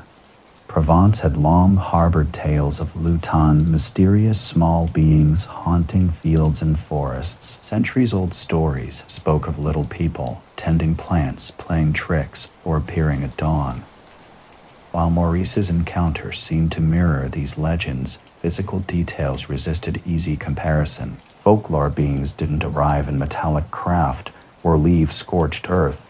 Maurice firmly rejected folkloric interpretations. He insisted his experience was real and tangible, fundamentally different from childhood stories. As years passed, he grew increasingly reserved. Interviews became rare, and his responses remained brief. Neighbors observed a profound change in his demeanor, quieter, more reflective, less jovial. He carried his memory privately, almost reluctantly. Yet he never denied the encounter.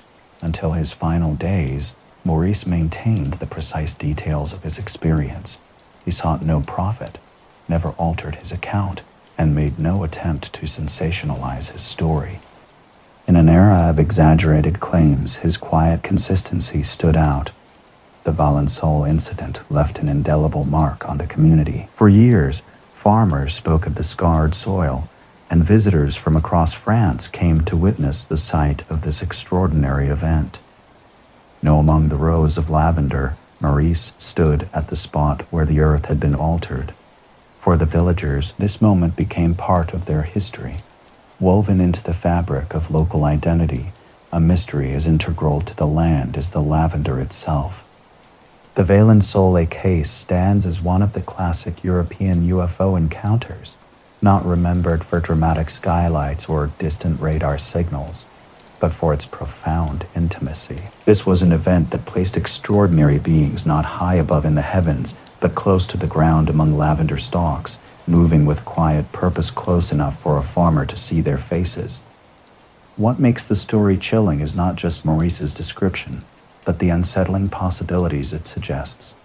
If these beings came to study lavender in a quiet Provence field, how many other fields might have seen similar encounters, with farmers never speaking a word?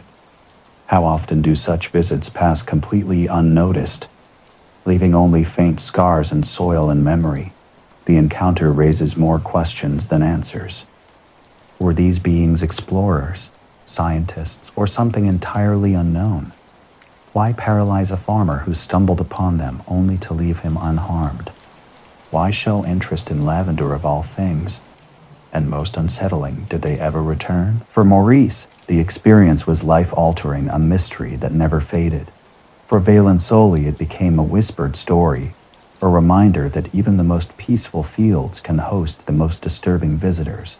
The contrast lingers, sunlit lavender roses, fragrant and beautiful, suddenly interrupted by metallic craft and pale figures with unblinking eyes, beauty pierced by the grotesque unknown. The ordinary invaded by the extraordinary. The enduring lesson is not of discovery, but of intrusion. The unknown does not always arrive with spectacle or violence. Sometimes it comes quietly on a summer morning to a man inspecting his crops. Sometimes it bends down to touch a lavender stalk while the farmer watches, frozen and helpless. And sometimes when it leaves, it takes nothing but the man's disturbed peace. The Gary Wilcox contact, April 24th, 1964, Newark Valley, New York, USA. As the sun crested over the Catskill Mountains ridge, casting long golden rays across the farmland, a quiet agricultural town bore witness to another moment of inexplicable encounter. In the quiet farmlands of upstate New York, a spring morning was unfolding like any other. It was April 24th, 1964, and Gary Wilcox was out tending to his land, a dairy farmer known for his steady work and calm nature. While guiding his small tractor across a secluded part of his farm, Wilcox spotted something extraordinary. In a nearby clearing, a large white egg-shaped object sat motionless about 75 feet from where he stopped. This wasn't a piece of farm equipment or a weather balloon. It was something entirely different. Smooth and seamless, with no windows or wings, the object looked strange and out of place in the morning mist. Unafraid, Wilcox approached the object. He noticed it was cold to the touch, despite sitting in the early morning sunlight. Suddenly, two small beings emerged, either from behind or within the craft, standing about 4 feet tall. They wore shimmering metallic suits and had large heads with faces hidden behind reflective visors. Their movements were smooth and confident, and though they weren't quite human in curiosity, the beings spoke perfect English, but in a way that seemed translated in real time. They explained they were scientists from another planet, specifically interested in Earth's agricultural practices. They had chosen Wilcox because of his remote farm location and his profession, farming being a universal activity connected to planetary sustenance. For the next 2 hours, Wilcox engaged in a conversation with these strange visitors. They asked detailed questions about farming techniques, fertilizers, and human nutrition. This encounter would become one of the most mysterious and underexplored cases in American UFO history. Admitted, Will Cox's encounter with an egg-shaped object began with a matter-of-fact scientific observation. During the incident, he was given no warnings or grand philosophies, just pure scientific curiosity. The unknown visitors were gathering data on Earth's ecosystems and conducting tests on organic material. They requested no photographs or public reporting.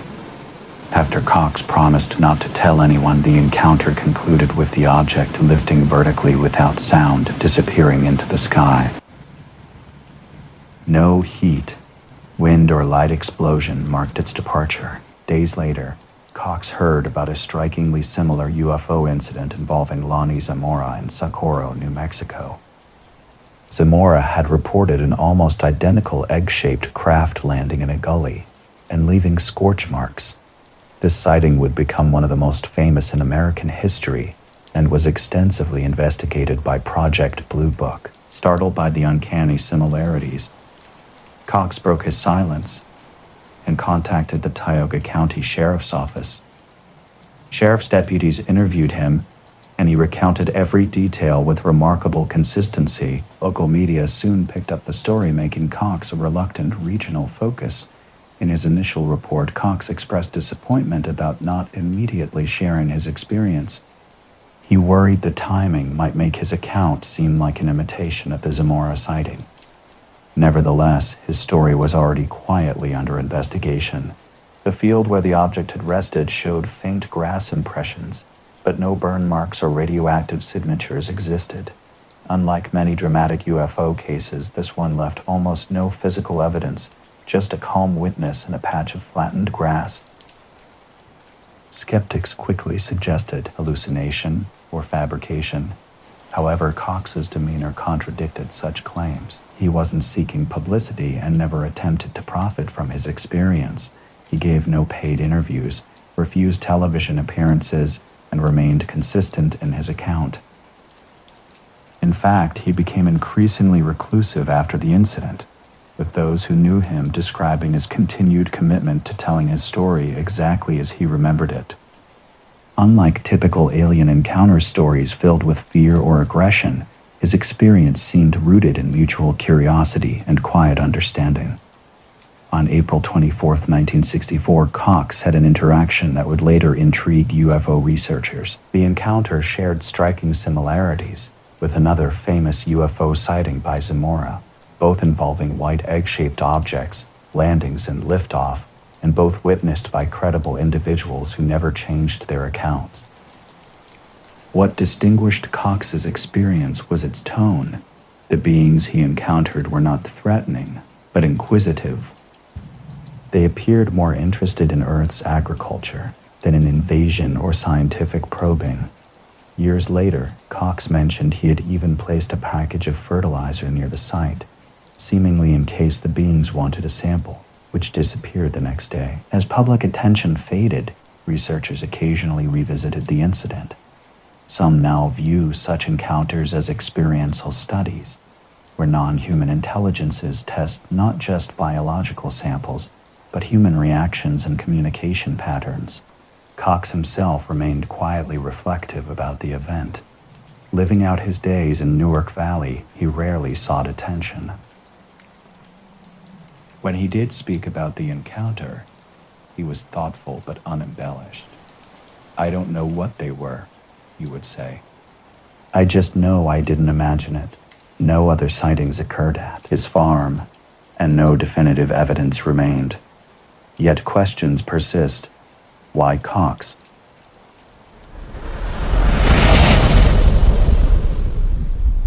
Why a farmer? Why that specific date? Was this truly just a brief scientific exchange of curiosity between worlds? Or something more profound? The incident stands as a unique narrative in UFO literature, understated yet deeply intriguing.